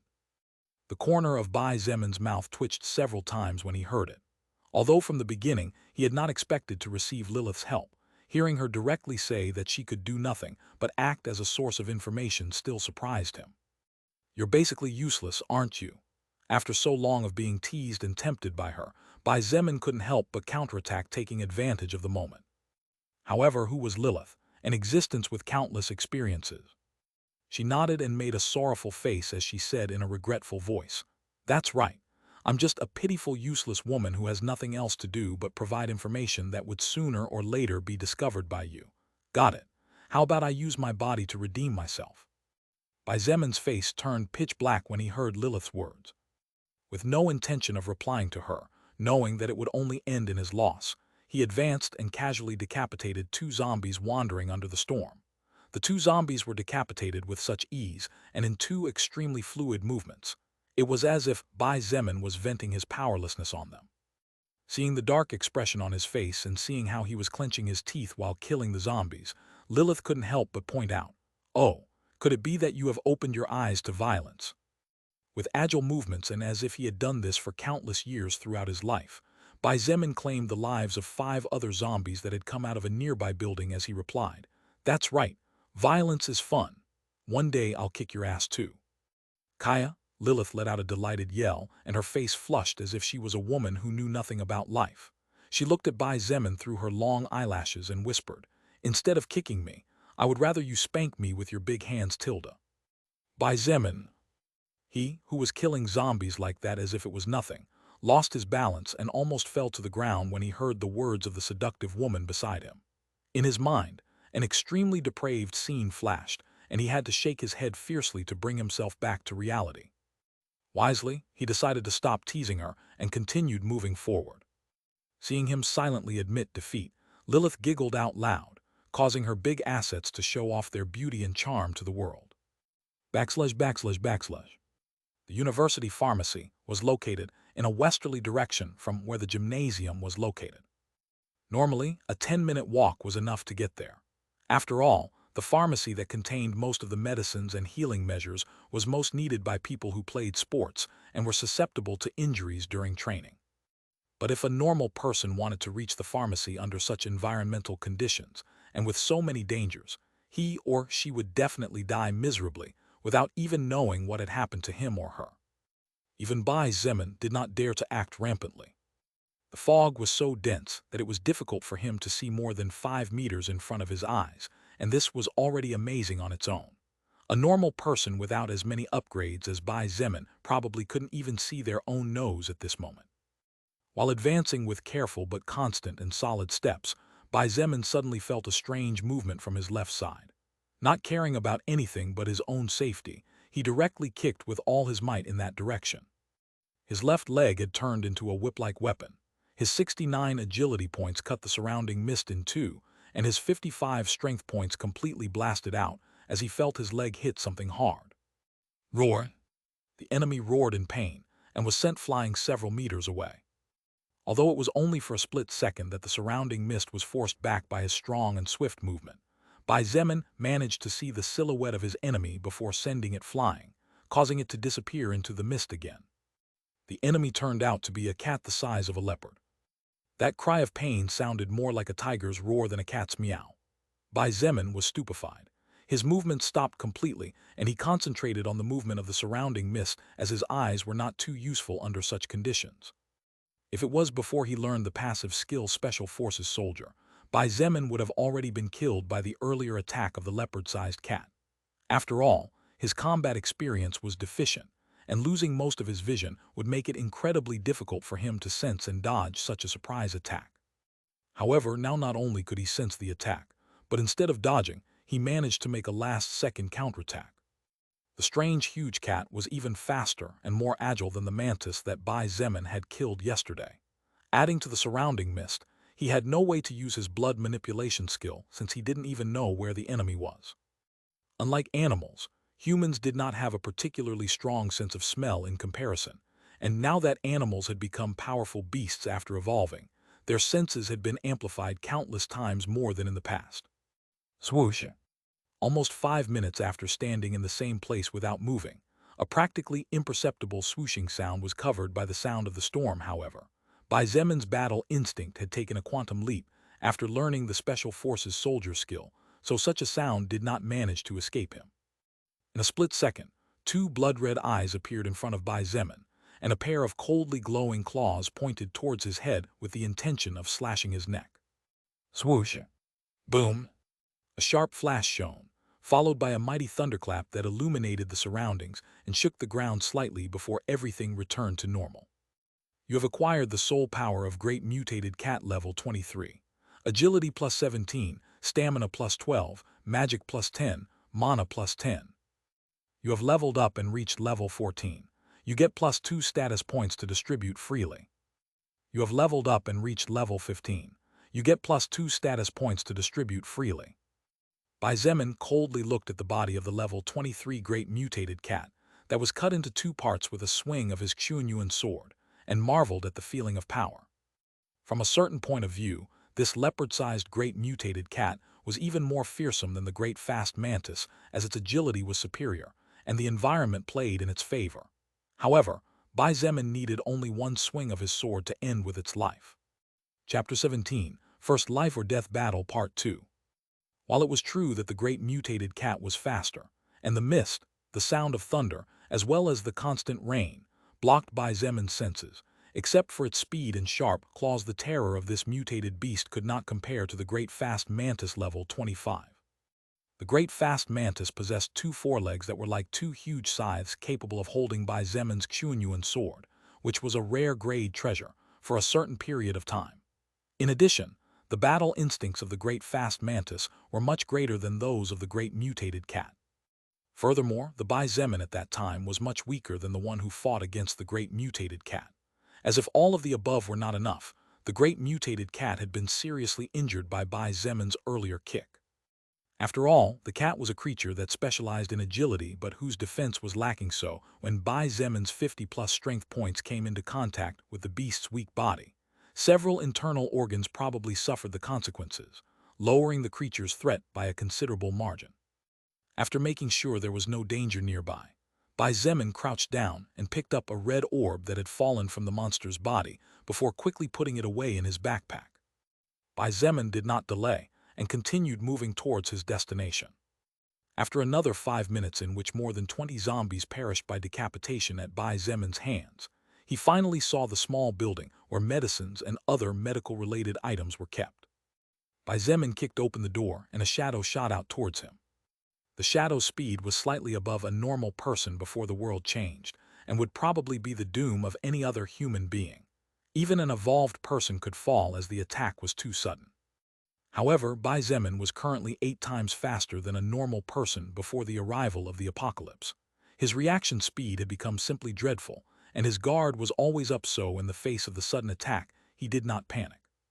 Taking a step back, Bai Zemin kicked forward with all his might. His foot struck the shadow's chest. However, surprisingly, the shadow was not sent flying after being hit and only retreated a couple of steps. Bai Zemin was astonished. With his 55 strength points, that previous kick could easily kill a person after being hit in the chest. The shadow was actually a huge zombie. The zombie was over 2 meters tall, and its body was surrounded by fat that acted as a protective layer. Its two bloodshot eyes glared at Bai Zemin with fury, as if it could feel pain, and quickly charged towards him. The giant zombie's fist was slow in Bai Zemin's eyes. He took a step to the left at the same time as he kicked the zombie's front foot. The giant zombie, losing its supporting foot and with its forward momentum, fell heavily, creating a small bang when its body hit the ground. Bai Zemin advanced quickly, and instead of decapitating the creature, he stabbed with his sword directly into its brain. That way, although blood would flow out of the wound, it would not shoot out like a fountain. You have acquired the soul power of Zombie Wall Breaker level 20. Strength plus 10, Stamina plus 10, Health plus 10. Although Bai Zemin was surprised that he didn't level up even once, his attention was soon drawn to a skill scroll. Health Boost Unclassified Passive Skill, Level 3. After learning this skill, it permanently increases health by plus 20 points. Oh, this is good. Bai Zemin was excited and quickly decided to learn the skill scroll in his hands. A passive skill that increased stats was no different from obtaining soul power from another living being. Moreover, considering that the boost was of 20 points, not just any insignificant creature would give such an amount of soul power. Bai Zemin couldn't help but wonder if Liang Peng had obtained a similar skill to boost his strength stat. Although he did not believe that his strength was in any way weaker, and in fact, he was confident in surpassing him, it was truly amazing that in such a short time, Liang Peng could lift and wield a hammer that clearly weighed over 200 kilograms as if it was nothing. The pharmacy was a multi-story building. However, Bai Zemin had no intention of inspecting the entire building. The first thing he did was to fill his backpack with fever medicine, cold medicine, medicine to relieve stomach pain, even medicine for muscle pain, and some vitamin pills. 10 minutes later, his backpack was filled with boxes containing all kinds of basic but essential medicine for any human being. Next, he found several plastic bags, and then began to inspect the shelves one by one. As Bai Zemin searched for gauze, band-aids, alcohol, and other types of first aid utilities, he even kept a syringe and some doses of morphine that could be useful in emergencies. But suddenly, a wild idea that he had been ignoring until now flashed in his mind. Lilith, don't tell me that viruses also evolve with mana. If viruses also evolved, then not only was everything he was currently doing pointless, but countless people would die from now on due to diseases. In fact, it was likely that more deaths would be caused by diseases and not by other savage monsters. Fortunately, Lilith's next words eased his worries. You need not worry. Single-celled organisms such as viruses cannot resist mana, and their evolutive process is extremely limited, so the world's mana directly ignores them. Bai Zemin unconsciously let out a sigh of relief. If the case was as he had assumed, then he would have no choice but to find his family quickly and help them evolve so that their bodies would become more resilient. As for the rest of the people, Bai Zemin did not think about it. He did not even notice this fact and acted as if his thoughts were normal. Unknown to him, the effect of the skill he still considered useless was changing his perspective of the world little by little. After filling several bags with all sorts of items needed to provide first aid, Bai Zemin took out the red orb to see what it contained. Piercing Glove, Normal Treasure. Attacks performed with this weapon allow the user to pierce through the defense of almost any enemy below level 25. When equipped, Strength plus 5. This gauntlet was odd in that a 30-centimeter spike protruded from the tip where the knuckles should be by default. Although plus 5 strength points was not as amazing as the increase of other items he had acquired so far, it was free power increase, so Bai Zemin equipped the glove with pleasure. Suddenly, the ground began to shake slightly, and Bai Zemin quickly realized that this was not caused by the storm. What is that? As he approached a window, the fog seemed to be disappearing in some parts. However, the strangest thing of all was that instead of fog, a dense cloud of vapor was slowly ascending into the sky. Also, as if a giant was slowly advancing, the ground was constantly vibrating and the buildings were shaking lightly. Bai Zemin. As he watched the environmental change outside the window and prepared to leave the building for fear of its collapse, Lilith's serious voice sounded beside him. When Bai Zemin turned around to look at her, and for the first time since he met her, he saw a grave and even a little anxious expression on her face. Lilith looked out the window and warned, "You'd better get ready because this could be your first life and death battle. If you win, you will undoubtedly become stronger. If you lose, then your path can only end here." Chapter 18: The Cruel Path of Evolution. Since Bai Zemin met Lilith, only about a day had passed. Although it was not a long time, his mind had already formed a small idea of the kind of person she was most of the time. Playful, charming, even a little mischievous. As for kind, Bai Zemin restrained himself from thinking about that possibility since he didn't believe Lilith was helping him out of pure kindness. Still, it was undeniable that she had helped him on many occasions by providing him with information that, while he might have discovered on his own after some research, it was also true that time was precious in eras of chaos.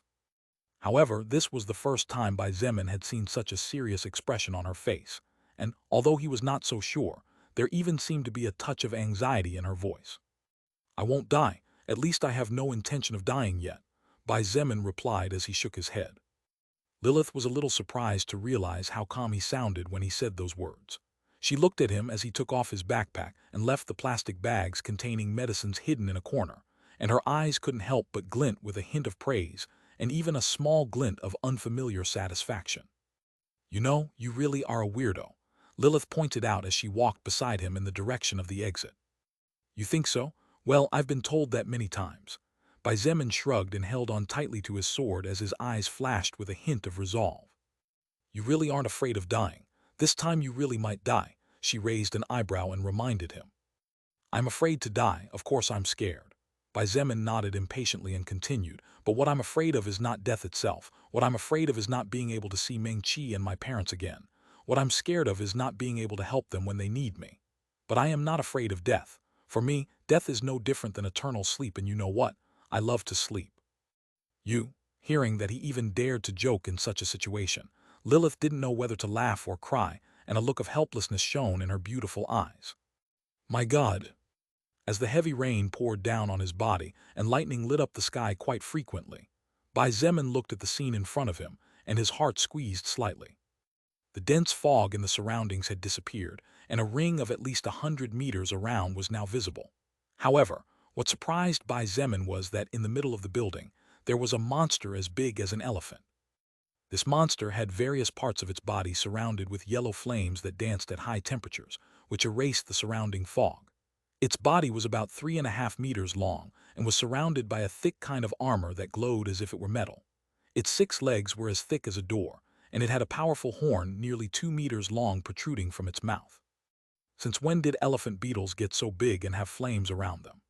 Bai Zemin felt his hair stand on end as he saw the giant insect slowly advancing towards him while looking at him with its 2 eyes filled with murderous intent. "Stop joking," Lilith struck him gently and warned. "That's a monster that has already gone through its first evolution. That is a first-order monster. Besides, as you also realized, that insect already noticed you, so it will chase you no matter how much you run away." Bai Zemin nodded silently as he rushed towards another building nearby. With a heavy stomp, the ground beneath his feet shuddered softly, and using his 70 strength points he jumped over 3 meters with relative ease. Such a feat would be impossible before the advent of the soul record and without the aid of soul power, but with the power of evolution available to all, the rules of the past were no longer written in stone. Upon reaching the top, Bai Zemin observed the large insect covered in flames approaching in his direction. The pressure he felt just from being watched by that pair of red eyes was so immense that he had to resist the urge to turn around and leave. Lilith tried to help him in every possible way so that he could survive and pass this test, so she quickly explained. "Upon reaching level 25, all living beings acquire the ability to choose a job or class. As you advance in order, the power of each living being becomes tremendously higher, and the difference is not as simple as adding 1 plus 1. The difference between level 24 and level 25 is as big as the difference between level 1 and level 24, if not bigger. An even bigger difference." Bai Zemin could not help but gasp when he heard this. He was very clear about how big the difference was between the current him and a level 1 person. It was like comparing a small ant to a shark. There was no comparison to begin with. Then what about yesterday's mantis? Bai Zemin quickly asked. In his battle against the great fast mantis, Bai Zemin had been in danger several times, and a single mistake would have cost him his life.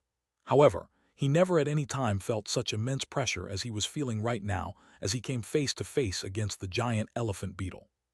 According to what Lilith had just said, the level 25 great fast mantis should already be a creature of the first order as well. But he wanted to know why the difference was so great.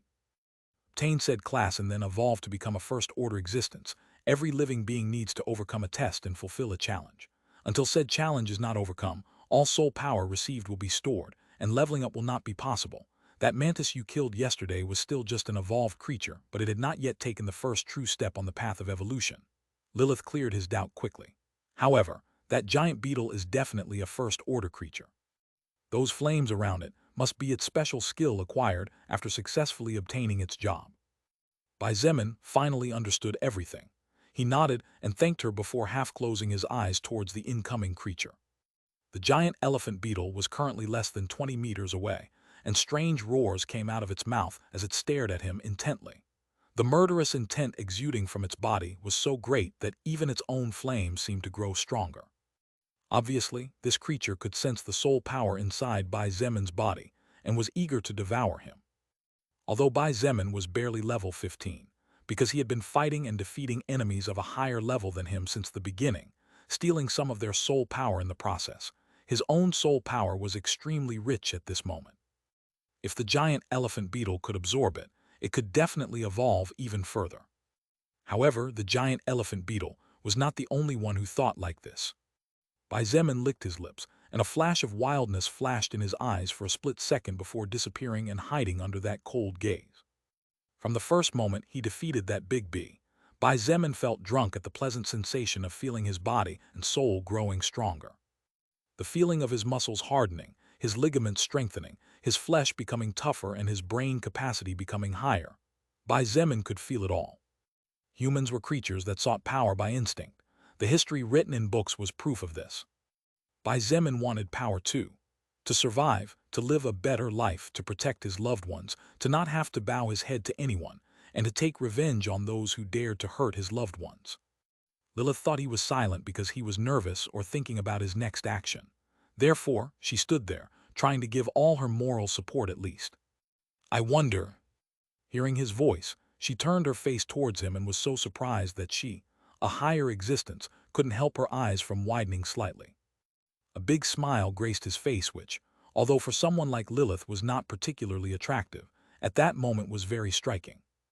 I wonder how much I'll grow after killing this beetle, he exclaimed.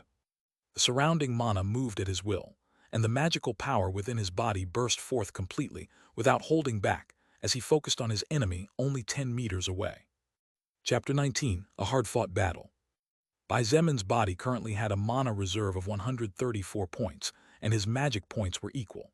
Before the soul record showed up on planet Earth, activating the world's mana and displaying each person's status window, it was precisely his magic stat that caught the attention of the beautiful and charming succubus Lilith.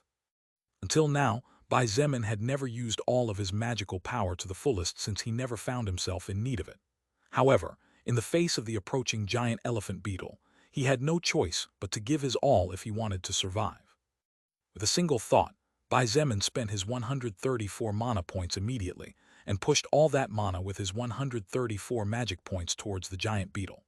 When the mana under his control flowed into the creature's body, Bai Zemin immediately activated his first-order blood manipulation skill. His face turned as pale as a sheet, and his whole body felt weak after the abrupt loss of his mana reserve.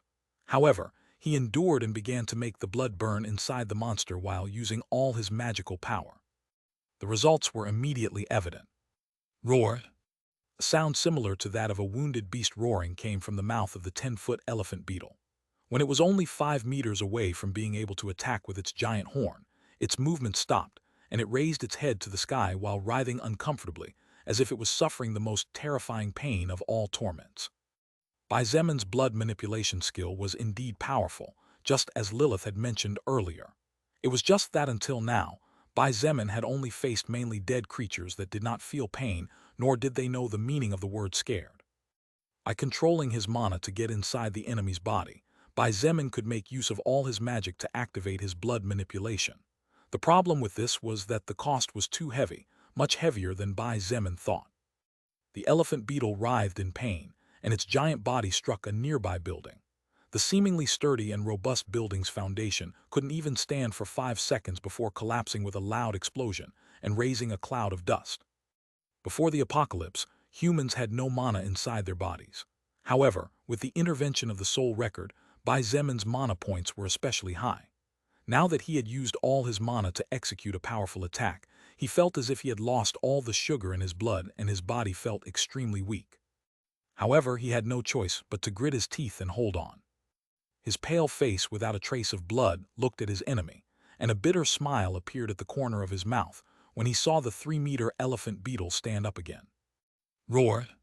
The monster glared at him with murderous intent, and its 2 eyes seemed to spit flames of rage as it headed towards him with somewhat unsteady steps. Its body was stained with blood, and its armor-like shell had small cracks through which boiling blood seeped.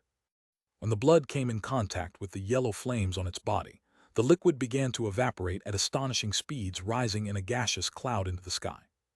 Seeing this, Bai Zemin inwardly felt happy not to use external blood attacks, or else he would only be wasting mana.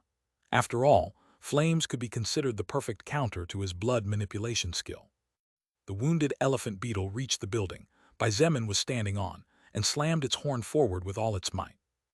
Bai Zemin's face changed when he saw the creature's intentions, and he hurriedly jumped off the building to the ground and rolled to the side. Boom! As if a demolition machine had hit it mercilessly, the 3-meter-high building collapsed immediately and soon joined with the building previously demolished by the elephant beetle. Stones of all sizes flew everywhere, and although Bai Zemin had rolled to the side at the first possible moment, he was still hit by a considerably large block of stone.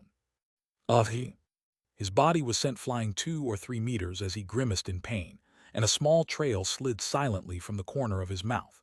If it wasn't for the fact that his muscles were much stronger than in the past, that cement block would have left him half dead if not severely injured.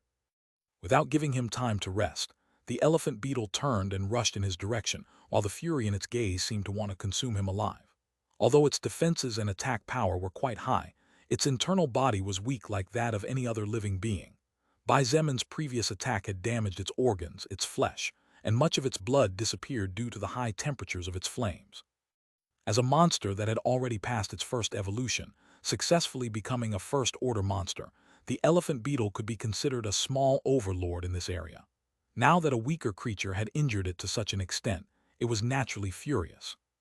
After seeing what the elephant beetle did to the building with its horn, Bai Zemin did not dare to fight it head-on. Taking advantage of the fact that his speed was superior to that of the wounded creature, Bai Zemin endured the feeling of weakness he felt after the abrupt loss of mana and gritted his teeth fighting against the pain as he ran in search of another building he could quickly climb. One running and turning into different streets, while the other relentlessly pursued and crushed everything in its path. Bai Zemin and the elephant beetle sought to end each other's lives in different ways. It was clear to Bai Zemin that he simply could not win in a face-to-face battle against the elephant beetle. All of his body stats were below the creature except for his agility. Therefore, to survive and win, he had to make use of his intelligence. After running mercilessly after its hated enemy for almost 10 minutes, the elephant beetle had demolished more than 7 buildings of different sizes. However, as a consequence, a look of exhaustion flashed in its eyes. The constant loss of blood was something the creature could not bear, and although its flames were a powerful defensive skill, the elephant beetle could not use it to attack and therefore only served to keep its enemies away from its body. However, to keep its skill active at all times, the elephant beetle had to expend too much mana, and after so many powerful attacks, its stamina was also quickly running out. Bai Zemin also noticed the change of pace in the creature's steps and hurriedly jumped towards a nearby building, hoping to end this battle as quickly as possible. His own stamina had dropped by more than half and he had only recovered a bit more than 20 mana points. After reaching the top of the building, Bai Zemin looked up to see the elephant beetle prepare to strike with its powerful horn once again. However, instead of jumping to the side, Bai Zemin jumped with all his might towards the giant beetle. Boom! Another building fell. However, its previous attack had created a big opening in its defenses, and the elephant beetle could not prevent its hated enemy from landing on top of its shell. Bai Zemin had just landed on the mutated insect's upper body, when a wave of fire assaulted his lower body at once. It hurts. It *King hurts. He couldn't help but scream in pain as his face constricted horribly at the sensation of being burned alive. He felt as if his lower body was suddenly submerged in a pool of burning lava, and such a feeling of pain was driving him crazy. Although his defensive cloak protected his body, from the knees down he had nothing capable of fighting off the elephant beetle's fire. Bai Zemin could feel his legs starting to burn little by little, and the only reason why they had not yet completely caught fire was thanks to the treasure normal velocity boots he was equipped with. However, he could clearly feel the boots melting rapidly without being able to withstand the heat. Gritting his teeth and fighting the urge for his tears to fall involuntarily from the overwhelming pain, Bai Zemin ran at full speed until he reached the creature's neck. The giant elephant beetle's entire body was covered by an extremely hard shell. If Bai Zemin wanted to break through its defenses, he would need a lot of time, and that was what he lacked at the moment, not what he had to spare. However, the junction between the head and the rest of the body, the creature's neck, was not surrounded by that shell. After all, this would limit its natural movements. Bai Zemin raised his sword and slashed fiercely downward, tearing off a large chunk of flesh in the process. Blood splattered everywhere and fiery steam, caused by the struggle between the liquid and the flames, surrounded him.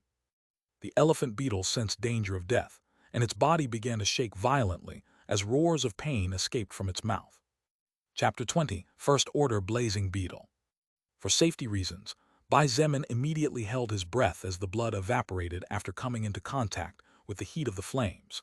He had no way of knowing if this monster's blood had obtained poisonous attributes of some kind after eating different organisms to evolve to where it was currently.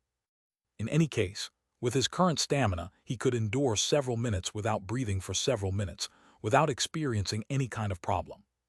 Enduring the overwhelming pain that enveloped the lower part of his body and slowly began to affect the other parts, Bai Zemin raised his sword and fiercely slashed the neck of the huge creature again. Another large chunk of flesh was cut in half, and an even larger wave of blood than the previous one came out of the monster's body. The pain was so great that the giant elephant beetle began to run while roaring in pain. Boom! The huge, sturdy body of the elephant beetle hit a building, knocking it down in the process. Several stones of all sizes flew everywhere, and Bai Zemin was hit by several of them. His face constricted even more in pain, and a big stone struck his head, making him feel dizzy. He felt his whole world spinning, and had to bite his lips with all his strength to the point of breaking them to fight the drowsiness that had suddenly overwhelmed him. A thick line of blood slid silently from his forehead to his left eye, partially covering his vision. Because the rainwater could not overcome the flames of the elephant beetle, the blood over his left eye accumulated until everything within his left vision range turned crimson red. Using the pain and hatred he felt after being injured to such an extent, Bai Zemin not only did not stop his attacks, on the contrary, he began to slash more and more ferociously. The Xuanyuan sword in his hands had become a whirlwind of blades that cut large chunks of flesh per second. The giant elephant beetle was very strong. Its defense was powerful, and its horn was strong enough to knock down minor buildings. However, its mobility was its greatest weakness. With Bai Zemin on its upper body, the giant elephant beetle had no way to reach that area, so it could only do its best to force him down from it. Roar! Like a beast that had gone completely berserk, the mutated beetle began to writhe ferociously as it slammed against every nearby building in sight. Some of these buildings collapsed immediately, while others held firm even after being hit several times. Bai Zemin felt his head spinning, and the weakness his body and mind felt was slowly overwhelming him to the point where even his right eye began to see his surroundings blurred. With his left eyesight practically blocked by the blood dripping from his head and his right eyesight failing due to exhaustion, Bai Zemin had turned into something similar to a machine. With the gloves protruding thorn firmly stuck into the monster's flesh to prevent himself from falling, he slashed with his sword relentlessly, knowing that stopping meant the end of his path. The thought of not falling to his death was the only thing that kept him steady. Both living beings fought for several minutes for their own survival, trying to defeat the other for a higher evolution. The sound of constant explosions caused by more than 20 buildings collapsing from the giant elephant beetle's mad charge had defeated the sound of rumbling thunder. The area surrounding the pharmacy had become a dead zone.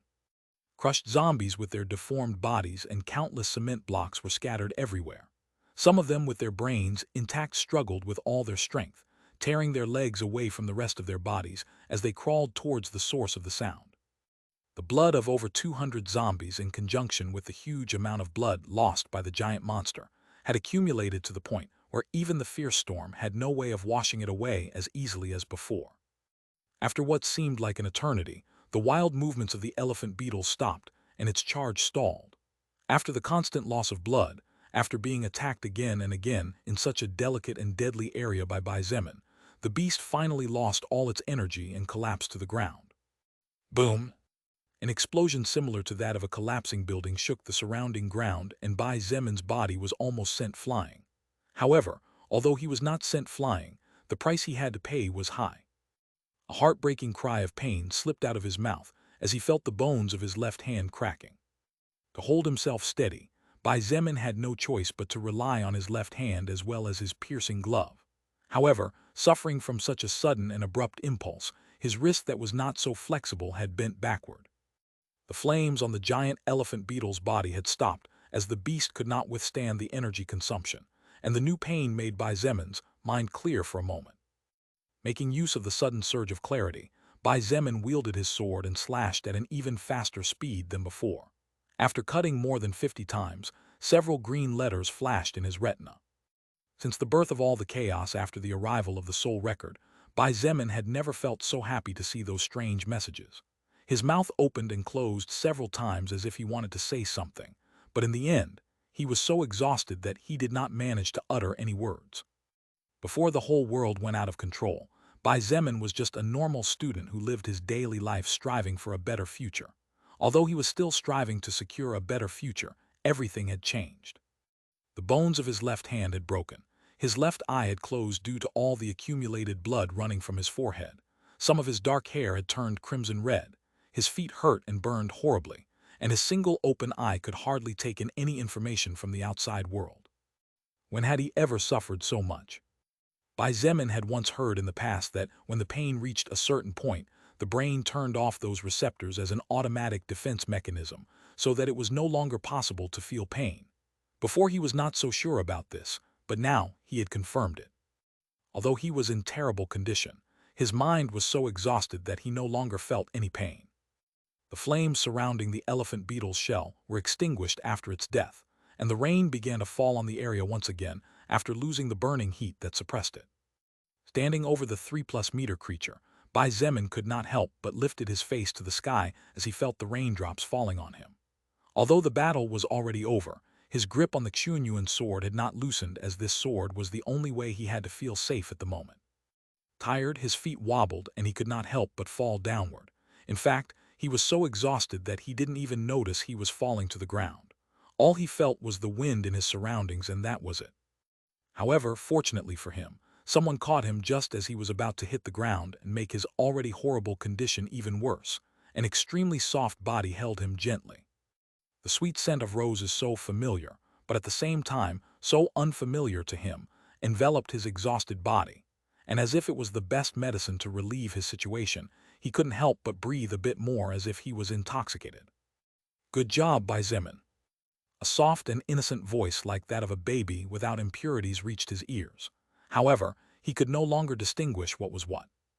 "That was a wonderful victory. You can rest now." As if they were the words of his mother and most beloved being, Bai Zemin obediently closed his eyes as exhaustion finally defeated him, and a smile rose unconsciously on his face. "You have acquired the soul power of First Order Blazing Beetle level 30. Magic plus 50, mana plus 70, health plus 40, stamina plus 28, strength plus 15. You have leveled up and reached level 16. You get plus 2 status points to distribute freely. You have leveled up and reached level 17. You have leveled up and reached level 18. You have leveled up and reached level 19. You get. You have leveled up and reached level 20. You get plus 2 status points to distribute freely." Chapter 21, Serious Injuries and New Enemy. Lilith looked at the not-so-handsome face resting shamelessly on her bosom, and a strange smile appeared on her lips as she recalled the entire process of the previous battle. Just one strike from the first order blazing beetle was enough to kill Bai Zemin, or, at the very least, knock him out and render him helpless like a fish out of the ocean.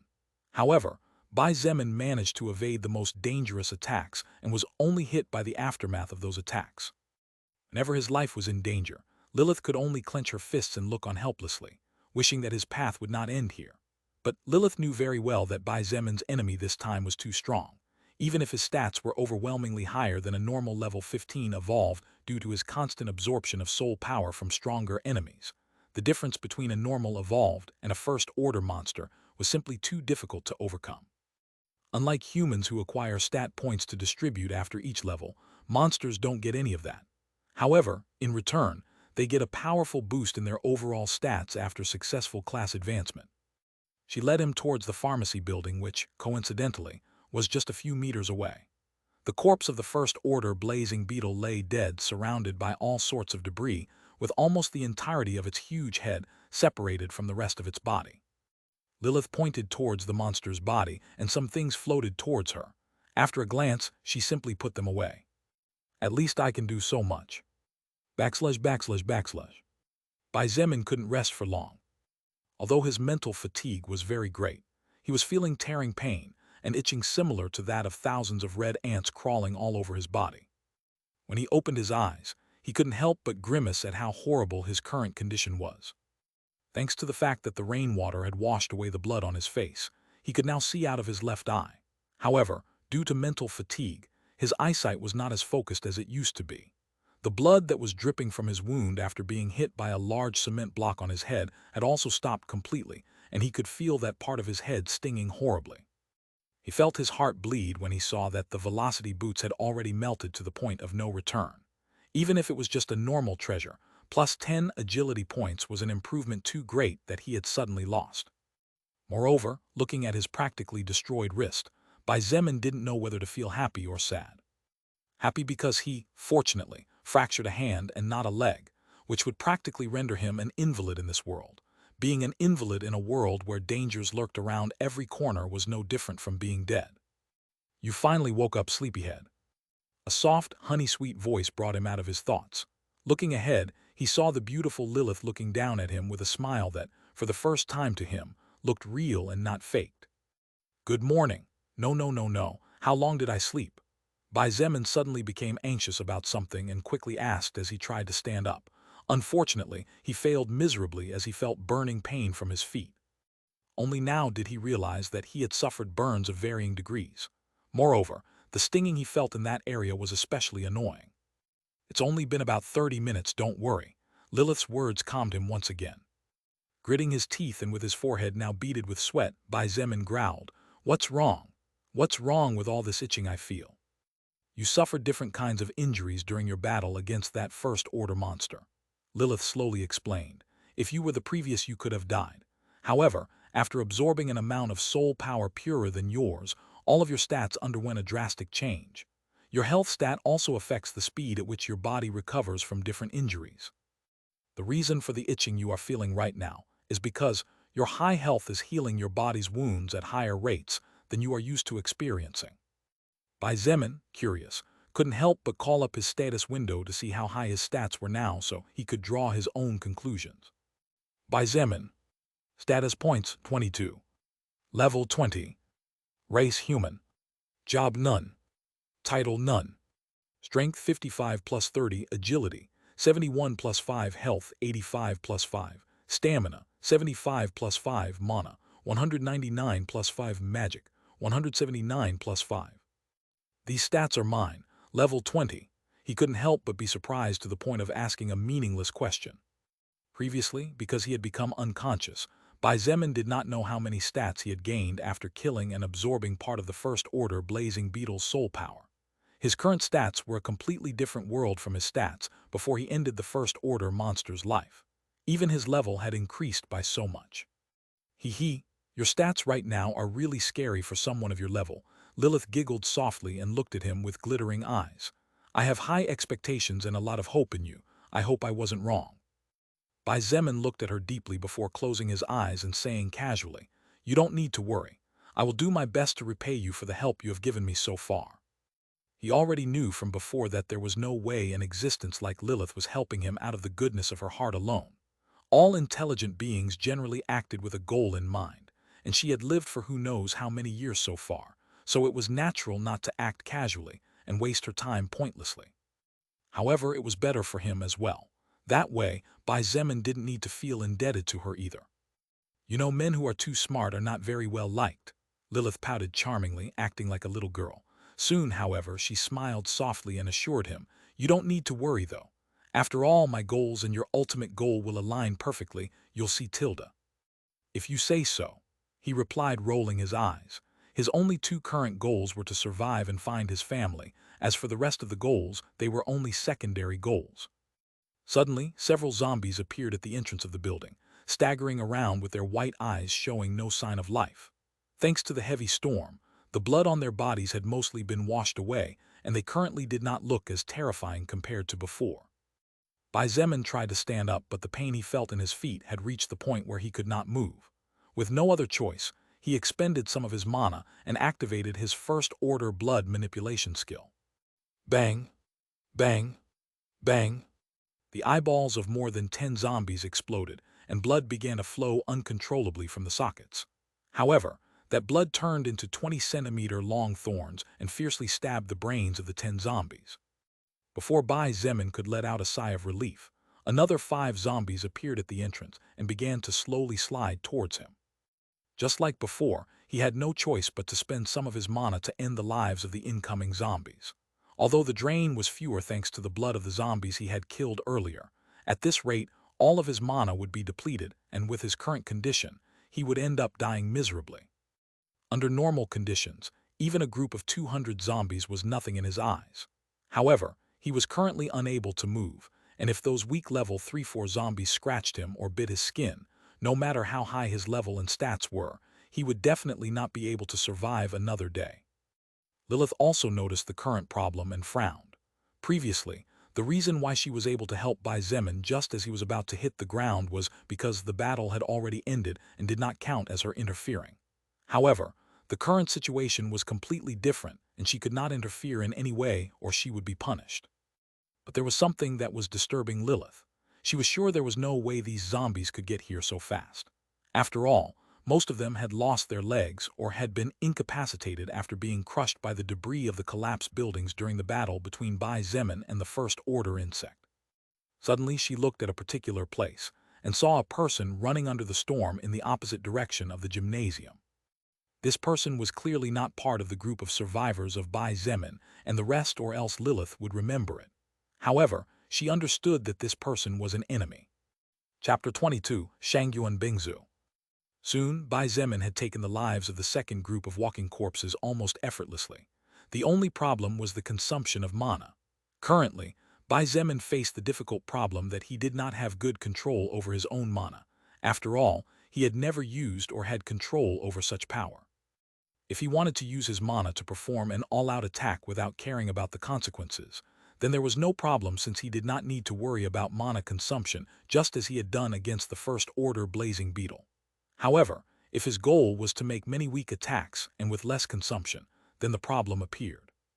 To end the lives of those 15 weak zombies, Bai Zemin had spent approximately 40 mana points, which was quite considerable since currently his total mana was 204 points. Unfortunately, Bai Zemin did not seem to be in luck today, as after finishing off that group of 5 zombies, another group of 10 appeared at the entrance and started walking towards him. Some zombies stumbled over the corpses of their own kind and struggled to get back on their feet, while others got stuck in the doorway from trying to enter in a group, blocking the path of entry for those behind them. Bai Zemin spent a total of 15 mana points to end the lives of those who had successfully entered and left alive, those who got stuck at the entrance blocking the way. Although I can temporarily make use of those zombies, if a mutated beast or an evolved zombie appears and lets this group of endless zombies start charging towards here, my little life might be in trouble. Bai Zemin frowned and felt incredibly frustrated. Lilith, who could only look on without being able to act, was about to give Bai Zemin something when a playful smile rose on her lips, and she slowly said, "Apparently you're more appreciated than you thought." He looked at her confused and with questioning eyes. However, the answer he was looking for came not from Lilith, but from the outside. The temperature seemed to drop several degrees suddenly, and the already cold atmosphere due to the raging storm became even colder. The sound of zombies growling and bodies falling to the ground one after another could reach Bai Zemin's ears even with the ongoing storm. After about 5 minutes, the zombies that were stuck were hit by something, and their bodies fell limp on the ground to never get up again. On the back of their heads was a small wound the size of a baby's fist completely frozen by a thin layer of ice. Seeing Shangyuan Bingzu, dressed in white, slowly walk into the building like an ice goddess, Bai Zemin's expression became a bit complicated. She looked at him silently for several seconds and observed his condition carefully. After almost a minute where the two observed each other with different thoughts, Shangyuan Bingzu lightly clenched her pearl-white teeth and took a step forward as if she was fighting against something. Bai Zemin observed all this in silence. The reason he wasn't afraid that she would want to do something to him was because, at the first strange move, he could end her life by destroying her from the inside out with his first-order blood manipulation. Even if she was powerful, she definitely couldn't have higher stats than him.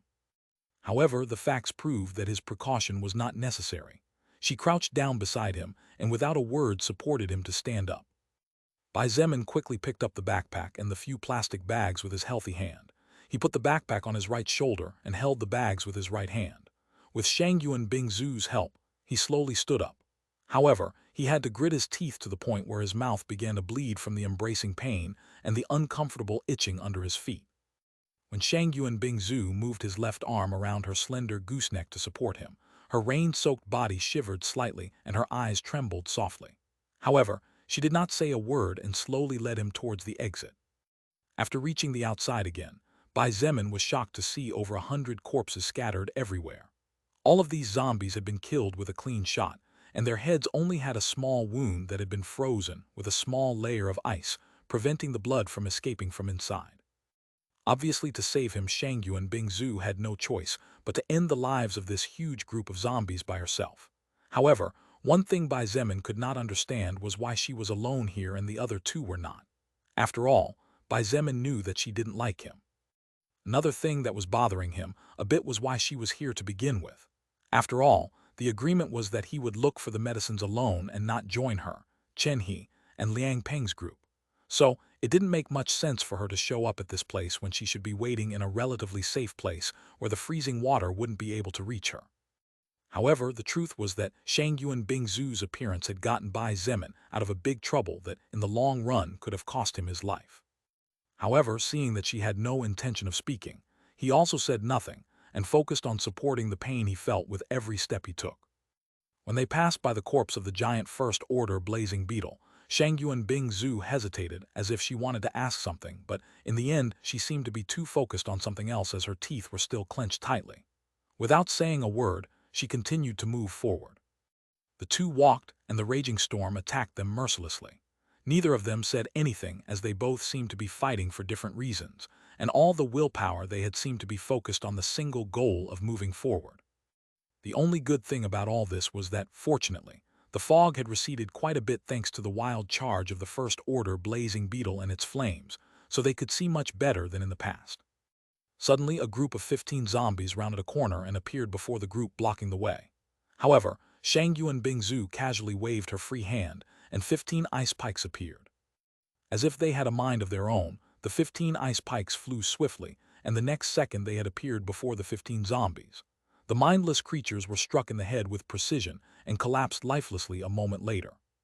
The group of two had not even taken 20 steps when a mutated dog with brown fur appeared out of nowhere and charged towards them furiously. The mutated dog's speed was very high, at least 30 or 40 points. A normal person would not even have time to cry out before their throat was ripped to shreds. However, Shangyuan Bingzu said only one word to end its charge. "Freeze." Following the fall of her cold voice, the mutated dog's body stopped dead in its tracks. Using the water under its feet, the beast's body began to gradually freeze until it became a lifeless ice statue. Seeing this, Bai Zemin could not help but feel a tinge of jealousy. If he had the high mana control that she had, his life would be much simpler, and he wouldn't have to fear losing all his mana after several attacks. However, he was so focused on how powerful and precise her attacks were that he didn't notice how her voice, for the first time since he met her, quivered slightly. She immediately gritted her teeth again as if that simple word had cost her all her energy and continued to support him slowly. Backslash backslash backslash.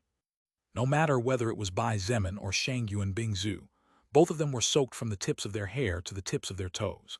And if it wasn't because they were both evolved humans with much higher stats than their respective levels, they would have definitely gotten sick as a result. Due to Bai Zemin's injuries, Shangyuan Bingzu had no choice but to move forward at a snail's pace, and by the time the two returned to the gymnasium, it had been a little over an hour since they had left the pharmacy.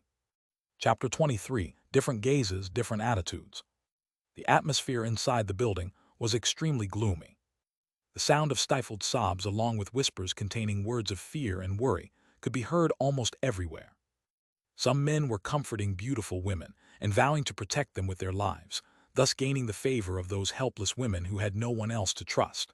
However, how could those men who did not have the courage to pick up a weapon to fight defend them? But with the condition the world was in, sometimes even false hope was welcomed with open arms. Among these men was Liang Peng. As one of the few men within this group who not only had the courage to fight, but also possessed the ability to protect others, Liang Peng, who was lustful by nature, was surrounded by a group of 5 female university students. Liang Peng's appearance was not brilliant, and in fact, he was slightly ugly rather than handsome. However, what the naturally weaker women needed was to survive in this new world. This was something they had realized after a day of witnessing their friends dying before their eyes like flies. Chen He could also be surrounded by beauties if he wanted to, even more than Liang Peng. However, he simply stood in a corner as he looked at Liang Peng with a casual glance. Bang! Suddenly the door opened with a loud bang, drawing everyone's gaze, each of them praying to God or any saint that no more enemies had appeared. At first, when they saw Shangyuan Bingzu and Bai Zemin, they unconsciously let out a sigh of relief. However, after seeing her supporting him and seeing his staggering footsteps, their expressions were filled with disbelief, especially those people who had been saved by him. He was injured. What creature could have been able to injure him to the point of taking away his capacity to move on his own? How could this be possible? The group of surviving students and teachers began to murmur, and their gazes were filled with terror and apprehension. If there was an existence out there capable of causing Bai Zemin, one of the strongest people in this group, and one of the few who actually had the courage and ability to fight, to be left in such a miserable condition where he couldn't even move on his own, then how were they going to survive? Dread and worries about the future overwhelmed their weak minds once again. Liang Peng also had a slight change in his previously smiling expression, and for a moment forgot that he was apparently living the best moment of his life. As for Chen he was stunned for different reasons. Seeing Shangyuan Bingzu supporting Bai Zemin, Chen He could not believe what he was seeing, and for a moment even doubted whether his eyes were working properly. Bingzu, are you okay? With eyes wide open and full of disbelief he asked. I'm fine. Shangyuan Bingzu's reply was short and cold as usual. As for Bai Zemin, he couldn't help but look at Chen He as if he was an idiot. The injured person here who couldn't even move properly was him, not her. Who was he asking then? However, he didn't care too much, and the next second he forgot about it. I won't say thank you, since currently that word is even less valuable than it was in the past. Bai Zemin looked at the beautiful woman beside him, who was once again completely soaked because of him, and said in a deep voice, "Today, it could be said that you got me out of a trouble that could have cost me my life. In the future, I will definitely return the favor to you until I'm even." Without waiting for a response, he gritted his teeth and removed the arm he was using as support on her. Feeling embracing pain under his feet, pain that even freezing water could not alleviate, he began to walk to his place away from everyone. Every step he took was heavy, and beads of sweat began to form on his forehead, even though his body was cold. Seeing this, it didn't matter if it was Shangyuan Bingzu, Chen He, Liang Peng, or the rest of the survivors. They all realized the pain he was feeling at that moment was too great for words to describe. Chen He seemed to want to say something, but as he looked at Shangyuan Bingzu, he preferred to remain silent. As for Shangyuan Bingzu, she watched his back slowly disappearing at the end of the corridor, and although she really didn't like Bai Zemin, she accepted that at least he was a man with courage and bravery, unlike others. She looked at Liang Peng, and her eyes flashed with disgust, hatred, and disdain as she coldly whispered, "You piece of scum." In fact, the reason why Shangyuan Bingzu was alone when she went to find Bai Zemin was because